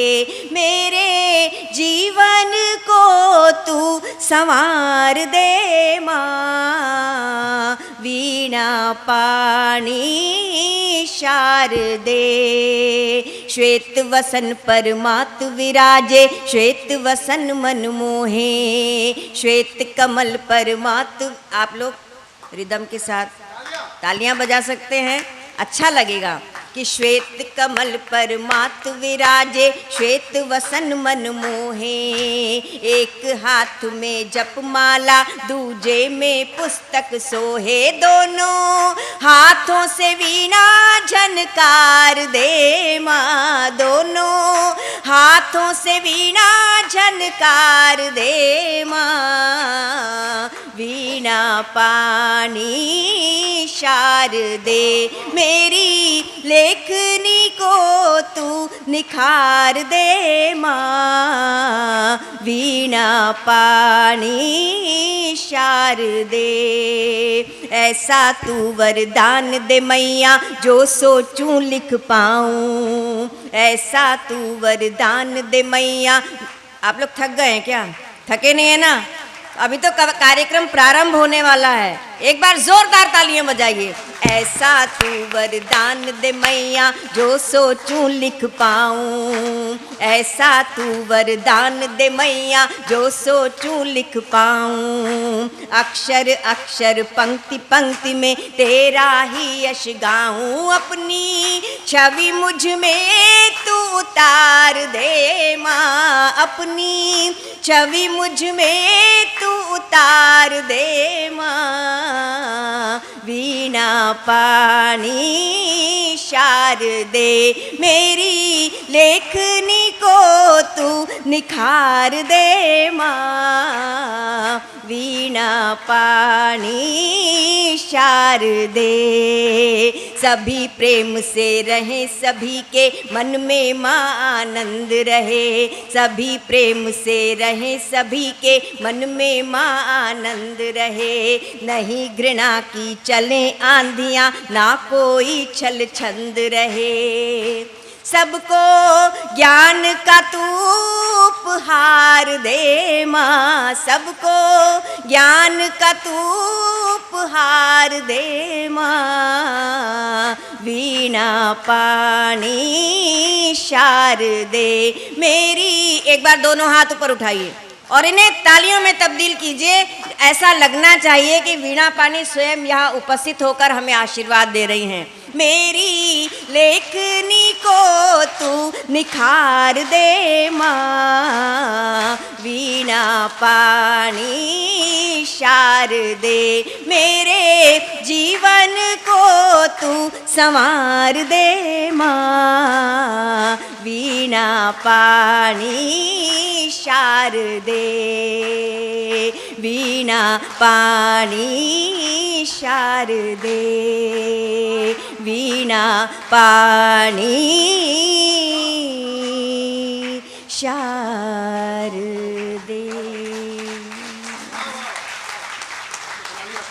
डॉक्टर कीर्ति काले, कैसा लगा भाई आप लोगों को?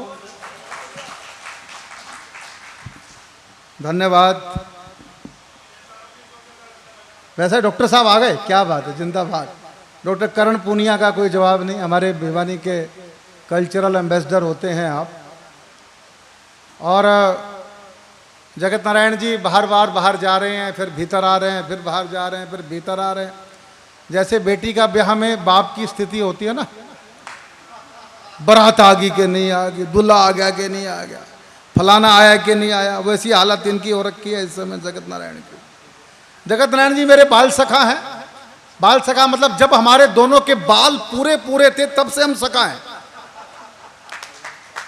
अब बाल नहीं रहे पर सखा तो आज भी है।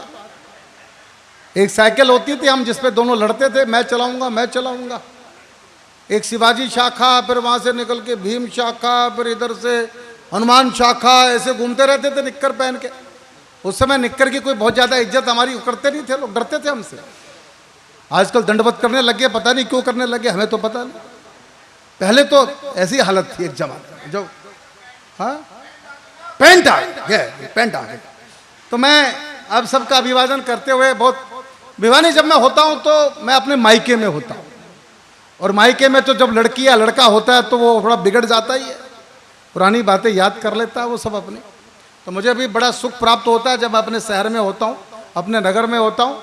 दिल्ली में भिवानी में जब मेरी पहचान थी तो कहते थे राजेश संगी, और दिल्ली में मेरी पहचान बताऊं क्या आप लोगों को, राजेश चेतन भिवानी वाला।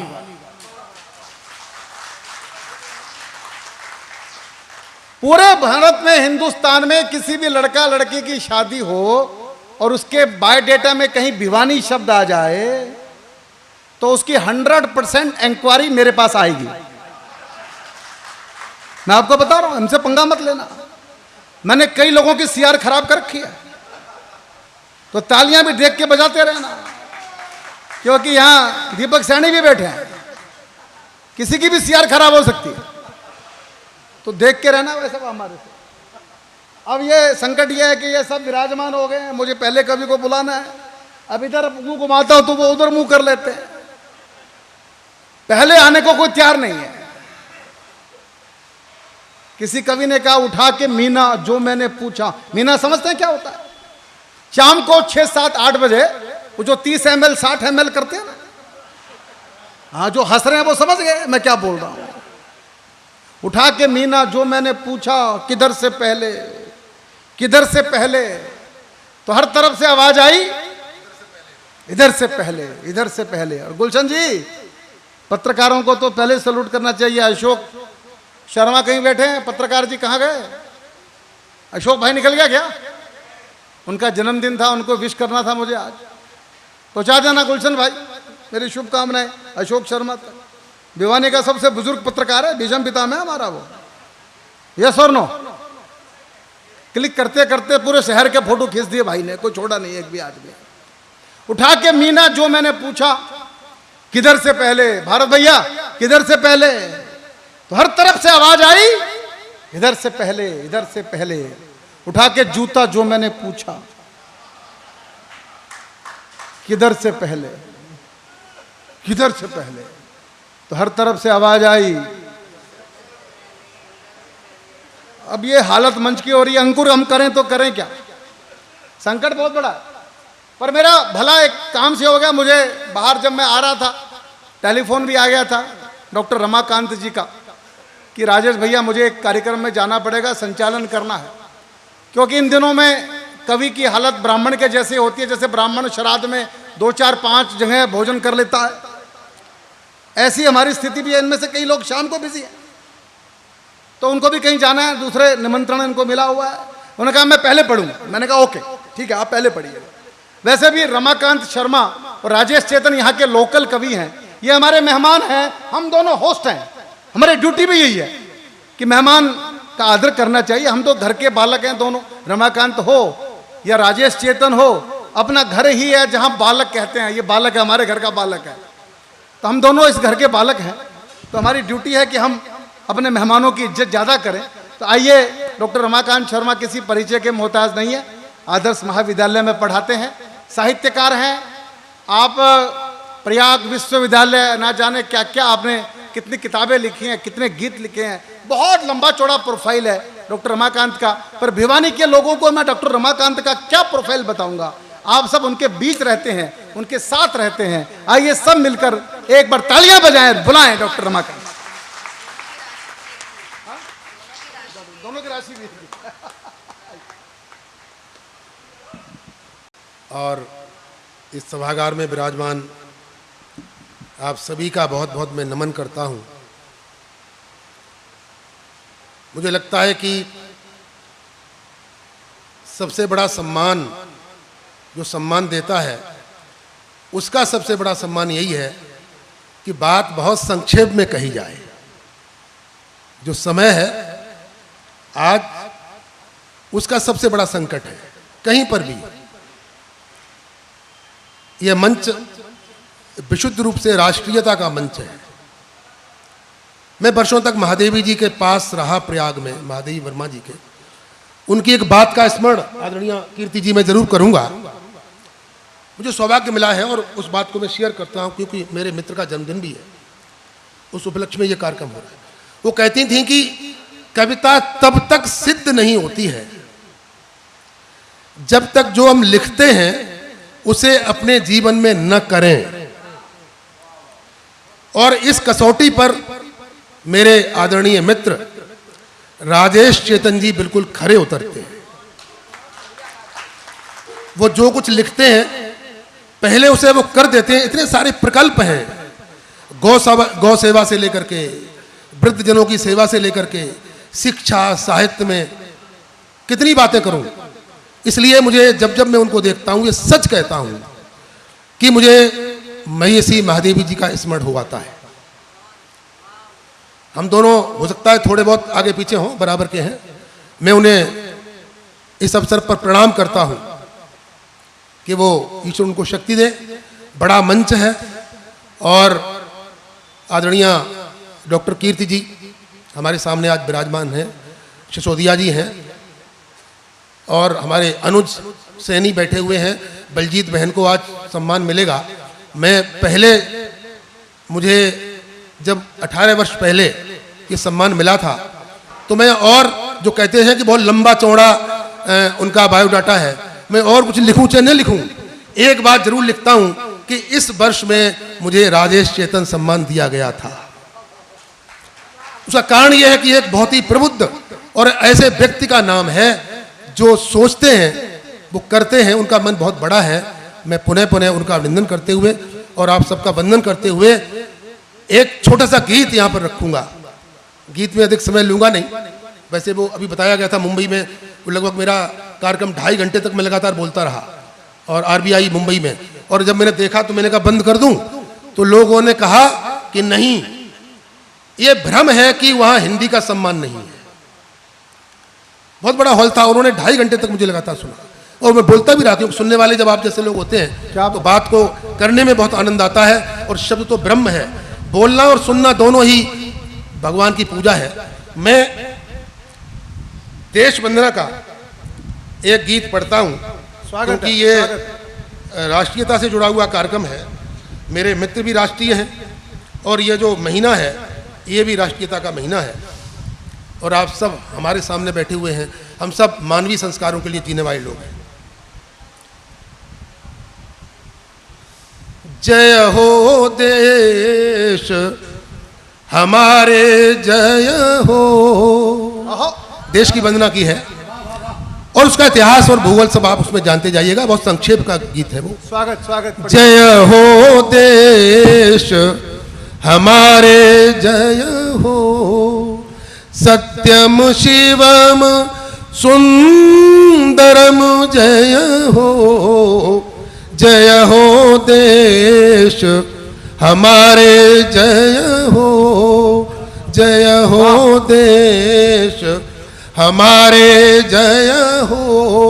ओ प्रकाश पथ के अनुगामी, उज्ज्वल गाथाओं के स्वामी। ओ प्रकाश पथ के अनुगामी, उज्ज्वल गाथाओं के स्वामी। धरती के उजियारे, जय हो। धरती के उजियारे, जय हो। जय हो देश हमारे, जय हो। जय हो देश हमारे, जय हो। कठिन परिस्थिति में मुगलाए शकाए हुड़ाए, कठिन परिस्थिति में रहकर भी और विकट संकट सहकर भी। कठिन परिस्थिति में रहकर भी और विकट संकट सहकर भी, कभी नहीं तुम हारे, जय हो। कभी नहीं तुम हारे, जय हो।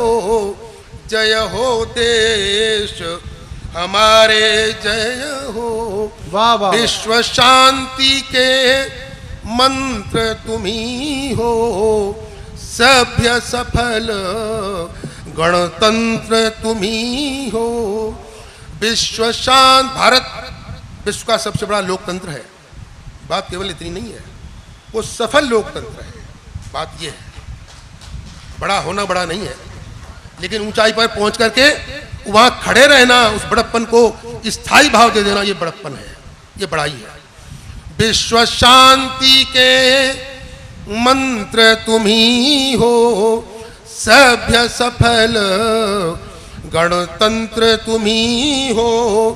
विश्व शांति के मंत्र तुम ही हो, सभ्य सफल गणतंत्र तुम ही हो। धरती के उजियारे जय हो, वाह वाह, धरती के उजियारे जय हो देश हमारे जय हो। अपनी संस्कृति में दर्शनों में, अपने कला पूर्ण जीवन में, अपनी संस्कृति में दर्शन में, अपने कला पूर्ण जीवन में। सारे जग से न्यारे जय हो, सारे जग से न्यारे जय हो देश हमारे जय हो, जय हो देश। वाह वाह, क्या बात है।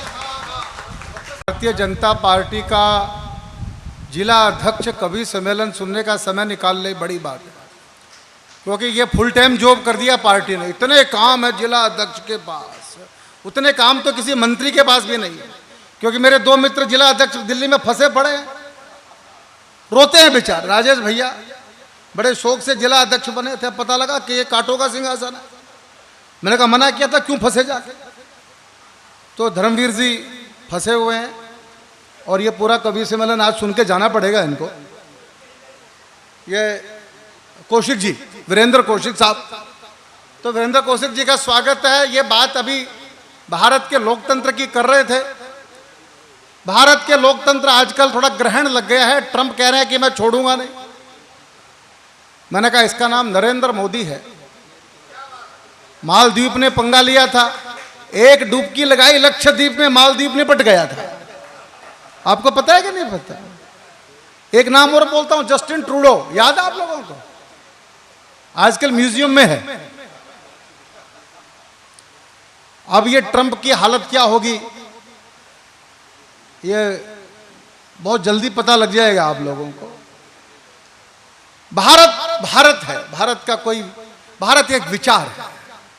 जहां कहीं भी जीवन की सच्चाई है, जहां कहीं भी नई रोशनी छाई है, दुनिया वाले चाहे उसको धर्म कहें, सच कहता हूं भारत की परछाई है, वो भारत है। हमारा भाग्य है कि उस भारत में हमारा जन्म हुआ है। मुझे पहले कवि को यहां लाना है इस माइक के ऊपर, और वो बहुत महत्वपूर्ण कवि है जो राजनीति के गलियारों में रहता है, हमेशा राजनीति की बात करता है। अच्छी बात यह है कि भारतीय जनता पार्टी ने 2 प्रधानमंत्री देश को दिए हैं, और आपको मैं बता दूं ये दोनों प्रधानमंत्री कवियों ने ही दिए हैं, पार्टी ने नहीं दिए। अटल बिहारी वाजपेयी साहब भी कवि थे, ये जानकारी है कि नहीं आप लोगों को? ये तय करना कठिन था कि वो बड़े पॉलिटिशियन हैं या बड़े कवि हैं। मुझे सौभाग्य मिला उनके साथ डाइस पर बैठकर कविता पढ़ने का। भिवानी का ये राजेश चेतन है जिसको ये अवसर दिया, प्रकृति ने दिया, भगवान ने दिया। और आपको ये जानकारी नहीं होगी, मैं ठीक कर देता हूं आपकी जानकारी को। वर्तमान प्रधानमंत्री नरेंद्र मोदी जी भी गुजराती के बड़े कवि हैं, ये आपको पता नहीं होगा। 2 कवि दिए भारत को, अगला हो सकता है तीसरा प्रधानमंत्री जब भी कोई आए, 10 साल 20 साल 30 साल 40 साल के बाद वो होगा तो कोई कवि ही। ये तो मैं आपको बता के जा रहा हूं आज। तो इसलिए कवियों की इज्जत देख के किया करो, ना जाने कौन कब प्रधानमंत्री हो जाए पता नहीं चलेगा आपको। हाँ, तो हमसे पंगा नहीं लेना। डॉक्टर करण पुनिया साहब, डॉक्टर कोई कमजोर नहीं होते हैं, डॉक्टर भी हो सकता है। मतलब मेरा भाव को यह नहीं था कि डॉक्टर नहीं हो सकता, डॉक्टर भी बन सकता है। मैं आपका कोई निरादर नहीं करना चाहता, डॉक्टर तो हमारे लिए वैसे भी आदरणीय होते हैं। आइए उस कवि को बुलाता हूं जो कि ठहाकों का बादशाह है, मिमिक्री का बादशाह है। आपको यह लगेगा थोड़ी देर के बाद कि इस कार्यक्रम में प्रधानमंत्री मोदी उपस्थित हो गए, आपको लगेगा भारत की भिवानी की धरती पर अमित शाह जी संबोधित कर रहे हैं। इस सांस्कृतिक मंच के हॉल को थोड़ी देर के लिए आप देखना, इसमें क्या क्या कर्तव्य होने वाले हैं, कविता से लेके, मिमिक्री से लेके और अभिनय से लेके, जो सब तरह से पारंगत है, उस कवि का नाम होता है दीपक सैनी। ये तालियां उसके लिए बिल्कुल कमजोर है, वो उसके योग्य नहीं है भाई, तालियां ज्यादा चाहिए उसकी योग्यता के हिसाब से। जोरदार तालियां डॉक्टर आदरणीय दीपक सैनी। हमारा छोरा पास है कि नहीं बताओ। मोदी टाइम घना हो जाएगा, करा दिया जगत नारायण जी, होने दिया, होने दो भाई, फिर होने दो, देखिए जाइए।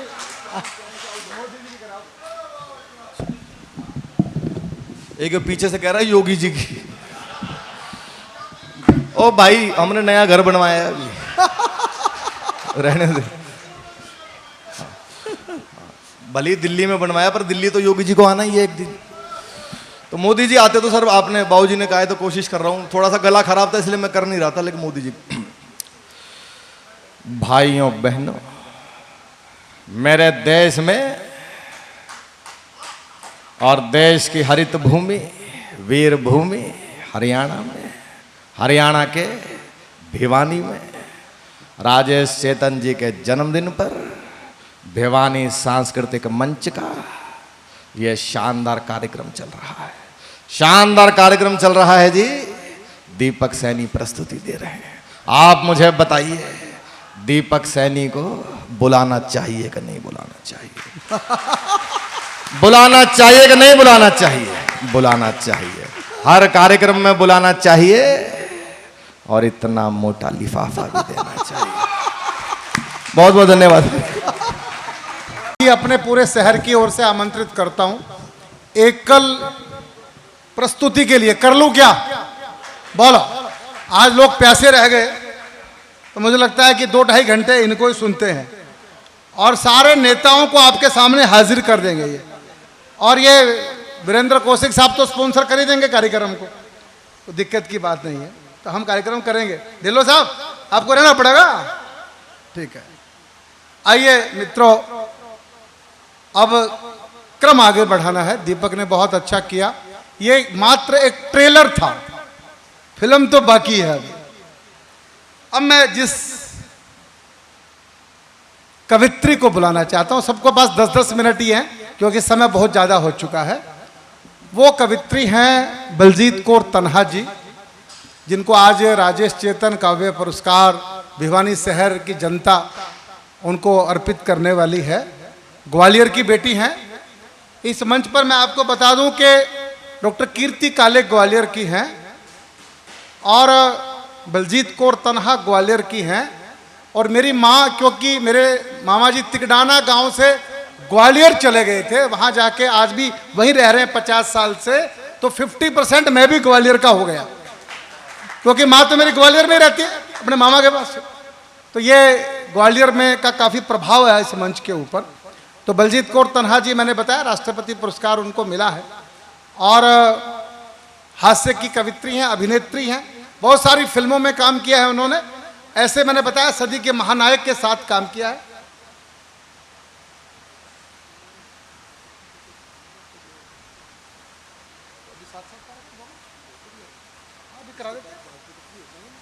पहले कविता पढ़वा दे, पहले सम्मान कर दे, पहले सम्मान पहले।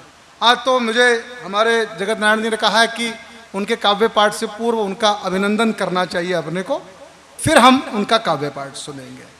तो उसके बाद फिर 2 ही कवि रहेंगे। मैं तो कविता नहीं पढ़ूंगा क्योंकि मैं तो आपके बीच में, तो 2 और चल सकते हैं। अच्छा चलो देखते हैं। अनीता नाथ जी माइक संभाल ले सम्मान के लिए, और उसके बाद हम लोग उनका काव्य पाठ सुनेंगे। अनीता नाथ जी, एक बार तालियां अनीता जी के लिए। बहुत बहुत धन्यवाद राजेश जी। अच्छा, हम सब बता दें हमें कैसा लगा, जोरदार तालियों के साथ। 19वां राजेश चेतन काव्य पुरस्कार। और आज ये काव्य पुरस्कार जिन्हें मिलने जा रहा है, बहुत चमकता दमकता व्यक्तित्व हमारे बीच बैठा है, मैडम बलजीत कौर तन्हा जी। मैं बड़े सम्मान के साथ, अपनत्व के साथ आपको यहाँ आमंत्रित कर रही हूँ।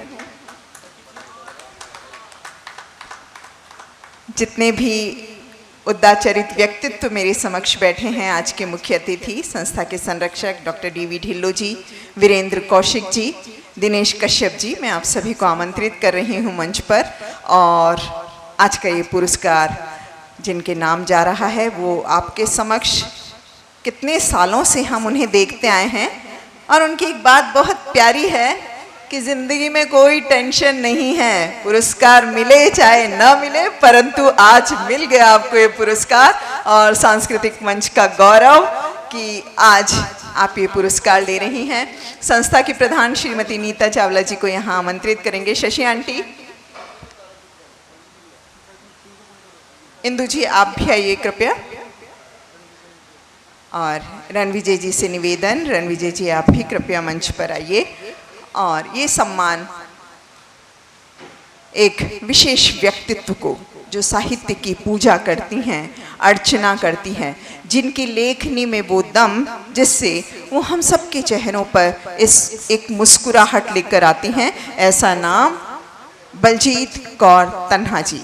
और मैं निवेदन करूंगी हमारी संस्था की प्रधान नीता चावला जी से, ये बहुत सुंदर क्षण हैं। और देखिए, जब आपका मन भीजे और जब आपके आंखों में नमी आए, जब आपका ये हृदय पसीजे, तो आप समझिए आप एक ऐसे परिवार का नेतृत्व करती है जिसमें संस्कारों का अवगुंठन है।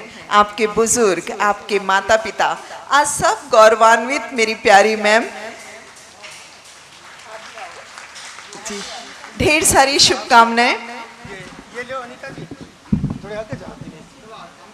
ये पढ़ने के बाद मैं इसको थोड़ा हटा देता हूँ। वीरेंद्र जी थोड़े नजदीक आ जाओ।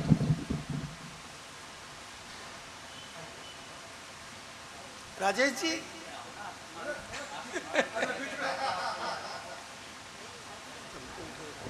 हमने बहुत सुंदर पंक्तियाँ आपने सुनी भी होगी कि माँ मैं बड़ी हूँ, खुद अपने पैरों पर खड़ी हूँ, कदम कदम चलती जाती हूँ, और माँ अपने भीतर मैं तुम्हें पाती हूँ। उस माँ का आशीर्वाद आपके साथ। और सम्मान पत्र इंदु जी पढ़ेंगी। मैं आमंत्रित करूँगी इंदु जी, आप यहाँ आए। और सबसे पहले सम्मान पत्र और उसके बाद नीता जी और मंचासीन व्यक्तित्व ये ट्रॉफी प्रदान करेंगे। श्रीमती इंदु शर्मा जी। काव्यधारा की अंतः सलीला में स्नात भाव जगत की उद्घाटिका, अनेक मंचों संस्थाओं से श्रेष्ठा रूप में सम्मानित काव्य जगत की गौरव माँ भारती की सुपुत्री श्रीमती बलजीत कौर तन्हा को उनकी साहित्य सेवा, सारस्वत साधना, जिनके कृतित्व के माध्यम से साहित्य के साध्य सत्य कला को मूर्तिमान रूप मिला और साध्य की विस्मयकारिणी अविच्छिन्न स्थिति में संस्पर्श से प्राप्त आनंद की अनुभूति हुई, संवेदनाओं को भाव भाषा के मणिकांचन समंजन से हृदय तल की साकार कर्त्री साहित्य जगत की समर्याद सामवेदीय ऋचा को राजेश चेतन काव्य पुरस्कार से समलंकृत करता है।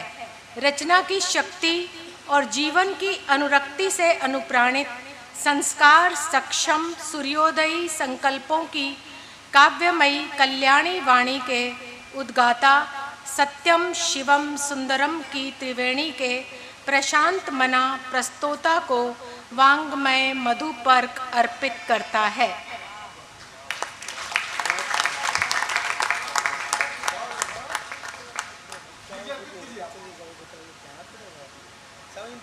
आप भी आओ ना, आप भी आओ सर, भाई साहब आप भी आओ, प्लीज आप मध्य में आप भी आओ।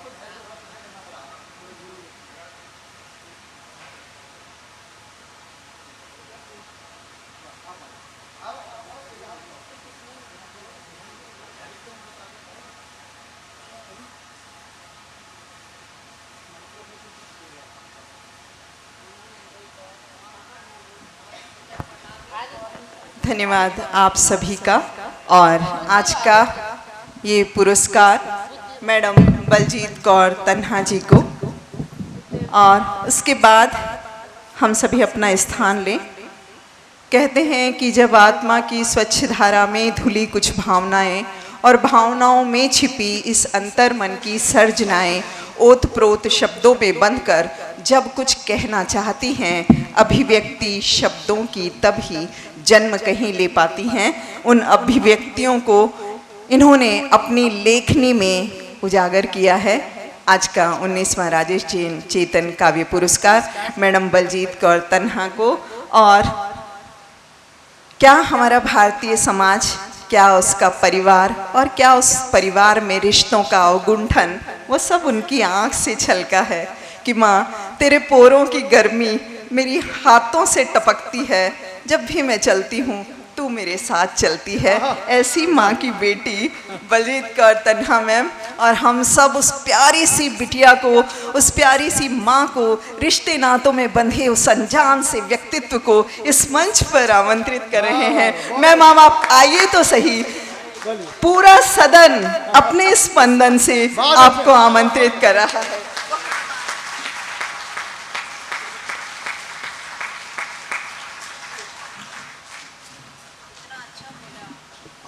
अनीता जी से बहुत ईर्ष्या मुझे होती है, वो इतना अच्छा बोलती हैं। अच्छा हुआ वो कविता में नहीं आई मंच पर, नहीं तो 2-4 कवित्रियों को घर बैठा देती वो। लेकिन बहुत ही अच्छा बोलती हैं, उनका शब्दों का चयन बहुत नपा तुला होता है। और अब आप हैं और माइक है। जीवन मैंने कोविड में देखा, एक बच्चे की सांस बचाने के लिए रात को 2 बजे अकेले मुझे फ़ोन कर रही है कि गैस ऑक्सीजन कहाँ मिलेगी। मैंने कहा वो रोहिणी का आखिरी कोना बुद्ध विहार में एक आदमी के मिलेगी, बवाना खुर्द। मैंने कहा ये नंबर है और यहाँ मिल सकती है ऑक्सीजन, मैं फ़ोन करता हूँ।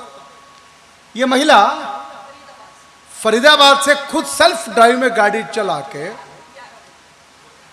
और वहां पहुंचती है, रात को सिलेंडर उठाती है, उस बच्चे के घर पहुंचाती है और रात को मुझे फोन करती है, राजेश जी बच्चा बच गया। इसका नाम बलजीत कौर है। संवेदनाएं उसमें भरी हुई है। ये तो मैंने एक घटना आपको सुनाई, ऐसी अनेक घटनाएं मेरे पास है बलजीत के बारे में। सांस्कृतिक मंच की टीम ने बहुत अच्छा निर्णय किया, बलजीत को आपने ये सम्मान देकर। एक बार सांस्कृतिक मंच की पूरी टीम के लिए मैं आपकी तालियां सुनना चाहता हूं। समय बहुत हो गया, मुझे भी भूख लग गई है और अब मेरे से संचालन भी नहीं हो रहा है। मैं चाहता हूं कि ऊपर जो कुछ खटर पटर आ रही है, मेरा मन भी वहीं जा रहा है बार बार। तो हम बहुत देर रक्त पिपासु नहीं है, थोड़ी देर हम भी अपनी अपनी कविता सुनाएंगे और फिर आप ऊपर सब भोजन करेंगे। अब जिन कवि को मैं बुला रहा हूं वो उत्तर प्रदेश से आते हैं। यूपी का नया नाम है बुलडोजर प्रदेश, मुझे कहने की जरूरत नहीं है। अब उनको अर्जुन सिसोदिया कहा गया, डॉक्टर अर्जुन सिसोदिया।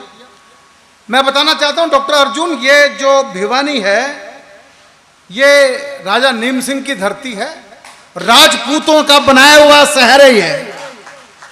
आप ये मानिए ये भी आपका दूसरा जो आप 60-84 कहते हो ना, वो 60-84 है भिवानी भी। और इसलिए हमने जनरल वीके सिंह को यहां से भेजा था आपका राज करने के लिए, आपके दिलों के ऊपर। इनके सांसद रहे जनरल वीके सिंह, एक ही साथ गाड़ी में जब घूमा करते थे तो मैं कहा करता आप जिनके साथ घूम रहे हो वो भी भिवानी के हैं और जिनके साथ मंच पर बैठोगे वो भी भिवानी के हैं। तो डॉक्टर अर्जुन सिसोदिया, प्रोफेसर केसी वर्मा जी एक बड़े कवि होते हैं, दुनिया घूमे हैं, लंदन की धरती पे जाके जिन्होंने भारत का झंडा बुलंद किया, ऐसे डॉक्टर अर्जुन सिसोदिया हैं। धारा प्रवाह बोलते हैं, उनके पास इतना कंटेंट है कि घंटों बोल सकते हैं। अभी रास्ते में मुझे कह रहे थे कि राजेश भैया मेरा राम कथा करने का मन हो रहा है। आजकल जब से कुमार विश्वास राम कथा में, चिराग जैन कुमार राम कथा में, क्योंकि राम कथा में पेमेंट कुछ ज्यादा है, तो आजकल सारे कवि मुकेश भैया उधर भाग रहे हैं राम कथा की तरफ। अच्छा, मैं तो यहाँ रामदास जी महाराज को सुनता रहा कृष्णा कॉलोनी में, हमसे बड़ा कथावाचक कौन। मैंने उनको सुना जिंदगी भर नवरात्र में। आप भी जाते होंगे रामदास जी महाराज को सुनने के लिए। हम जब बच्चे थे तो हमारे जीवन भैया सुरेश भाई राम कथा ही सुनी, और एक ही प्रवक्ता थे रामदास जी महाराज, उनकी कथा सुनी हमने। तो बहुत सारा उनके पास बहुत कुछ कहने को होता है, समय कम है। अर्जुन सिसोदिया भाई गागर में सागर भरना जानते हैं, पर एक कविता के लिए मैं आपसे प्रार्थना करना चाहता हूं कि आप बाबा योगी वाली कविता अगर समापन पे सुना दें। आप सुनना चाहेंगे कि नहीं सुनना चाहेंगे? आवाज नहीं आ रही, वो जरूर सुना दें। आप, मेरा मन है, बाकी आपका जो मन हो। और आजकल वो तहत में ज्यादा सुनाते हैं, मैं कहता हूँ 2-4 छंद आप तहत के बजाय अगर आप गायन से सुना देंगे तो हमको अच्छा लगेगा। एक बार पूरा सदन मेरे बड़े भाई के लिए तालियां उठाए, अर्जुन सिसोदिया।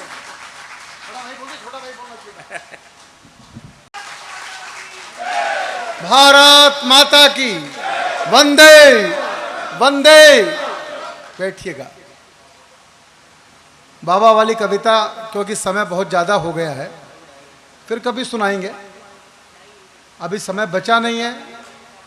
अब हम समापन की तरफ बढ़ जा रहे हैं और हमारे बीच में जो उपस्थित हैं, एक अंतर्राष्ट्रीय कवित्री, 25 से ज़्यादा देशों में काव्य पाठ कर चुकी हैं, 1 दर्जन से ज़्यादा पुस्तकें जिनकी है, केवल कविता की नहीं है, व्यंग्य की भी है, और भी बहुत अलग अलग विषयों पर जिन्होंने अपनी पुस्तकें आई है जिनकी, ऐसी डॉक्टर कीर्ति काले यहाँ पर विराजमान हैं। कीर्ति काले जी के बारे में मैं बहुत कुछ पहले आपको बता चुका हूँ कि वो गीतों में एक बड़ा हस्ताक्षर होती हैं। और मैंने कहा कि जैसे डॉक्टर अर्जुन सिसोदिया जी की कविताएं सिलेबस में पढ़ाई जा रही हैं महाराष्ट्र में, ऐसे ही आप देखेंगे वर्ष 1-2 के बाद डॉक्टर कीर्ति काले भी सिलेबस में बच्चों को पढ़ाई जाएंगी। ऐसी एक महान कवित्री उपस्थित हैं डॉक्टर कीर्ति काले के रूप में। मैं चाहता हूं कि एक बार पूरा भिवानी उनके लिए तालियां उठाएं। डॉक्टर कीर्ति गीत, नवगीत, और इस नवगीत के साथ आपके चरणों में शब्दों की स्वरांजलि। जोरदार तालियां डॉक्टर कीर्ति काले जी के लिए। बहुत खूब, बहुत खूब। आप सबकी साहित्य यात्रा और उसकी अनवरत लेखनी, जिंदाबाद है आपके शब्द, जिंदाबाद है आप सबकी लेखनी। छोटी काशी का ये छोटा सा सभागार, परंतु यहाँ के सुधी श्रोतागण बड़ी तन्मयता से आप सबके गीतों को, कविताओं को सुन रहे हैं। आज हमारे बीच बेला कश्यप जी है, मैं आपको आमंत्रित करूंगी, और हमारी संस्था के प्रधान नीता जी, नीता मैम आप आइए, और डॉक्टर कीर्ति काले जी का सम्मान इंदु मैम, हमारी संस्था की प्रधान श्रीमती नीता चावला जी, और 2 बहुत सुंदर कार्यक्रमों का आयोजन उनके निर्देशन में। हमारे भिवानी की शान आप, और बड़ी जिंदा दिली और अपनत्व से आप हम सबके साथ रहती हैं। नीता चावला जी, बेला कश्यप जी, और मैं मंच पर आमंत्रित करूंगी डॉक्टर। बहुत सुंदर आज ये गीत इस धरती से गूंजा है, और हम सबके मन में हमेशा हमेशा ये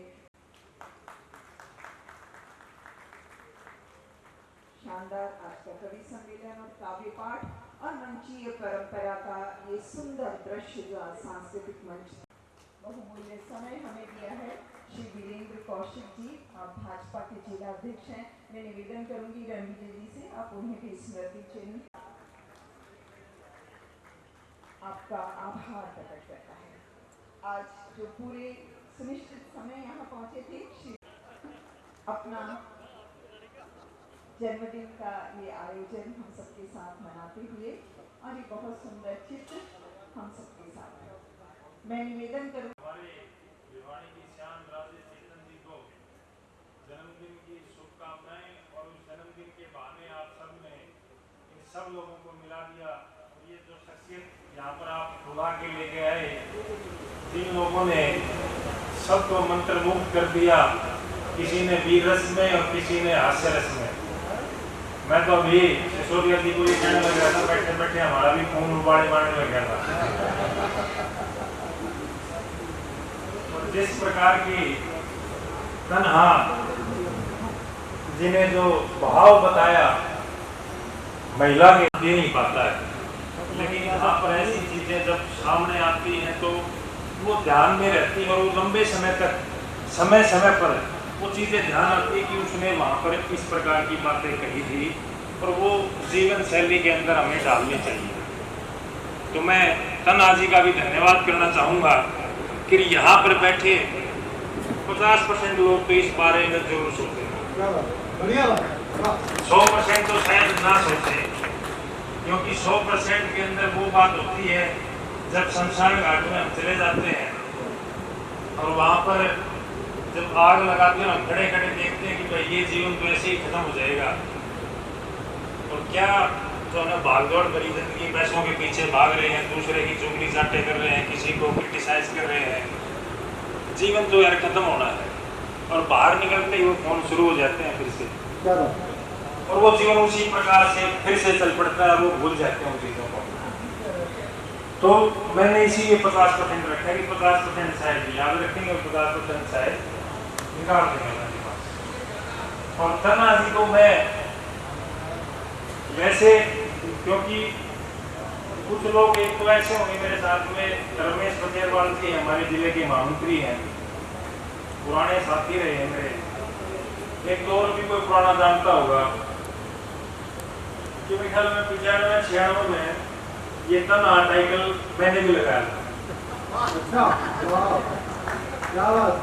और एक दो पुस्तकें भी निकाली थी, कविताएं लगा लो, गजल, कुछ ऐसी चीजें थी, और तो भूल भाल की सारी बातों को, क्योंकि 97 में राजनीतिक जीवन में आगे वो जो कला होती है, वो राजनीतिक जीवन एक ऐसा जीवन है कि जहाँ पर आने के बाद में कुछ याद नहीं रहता।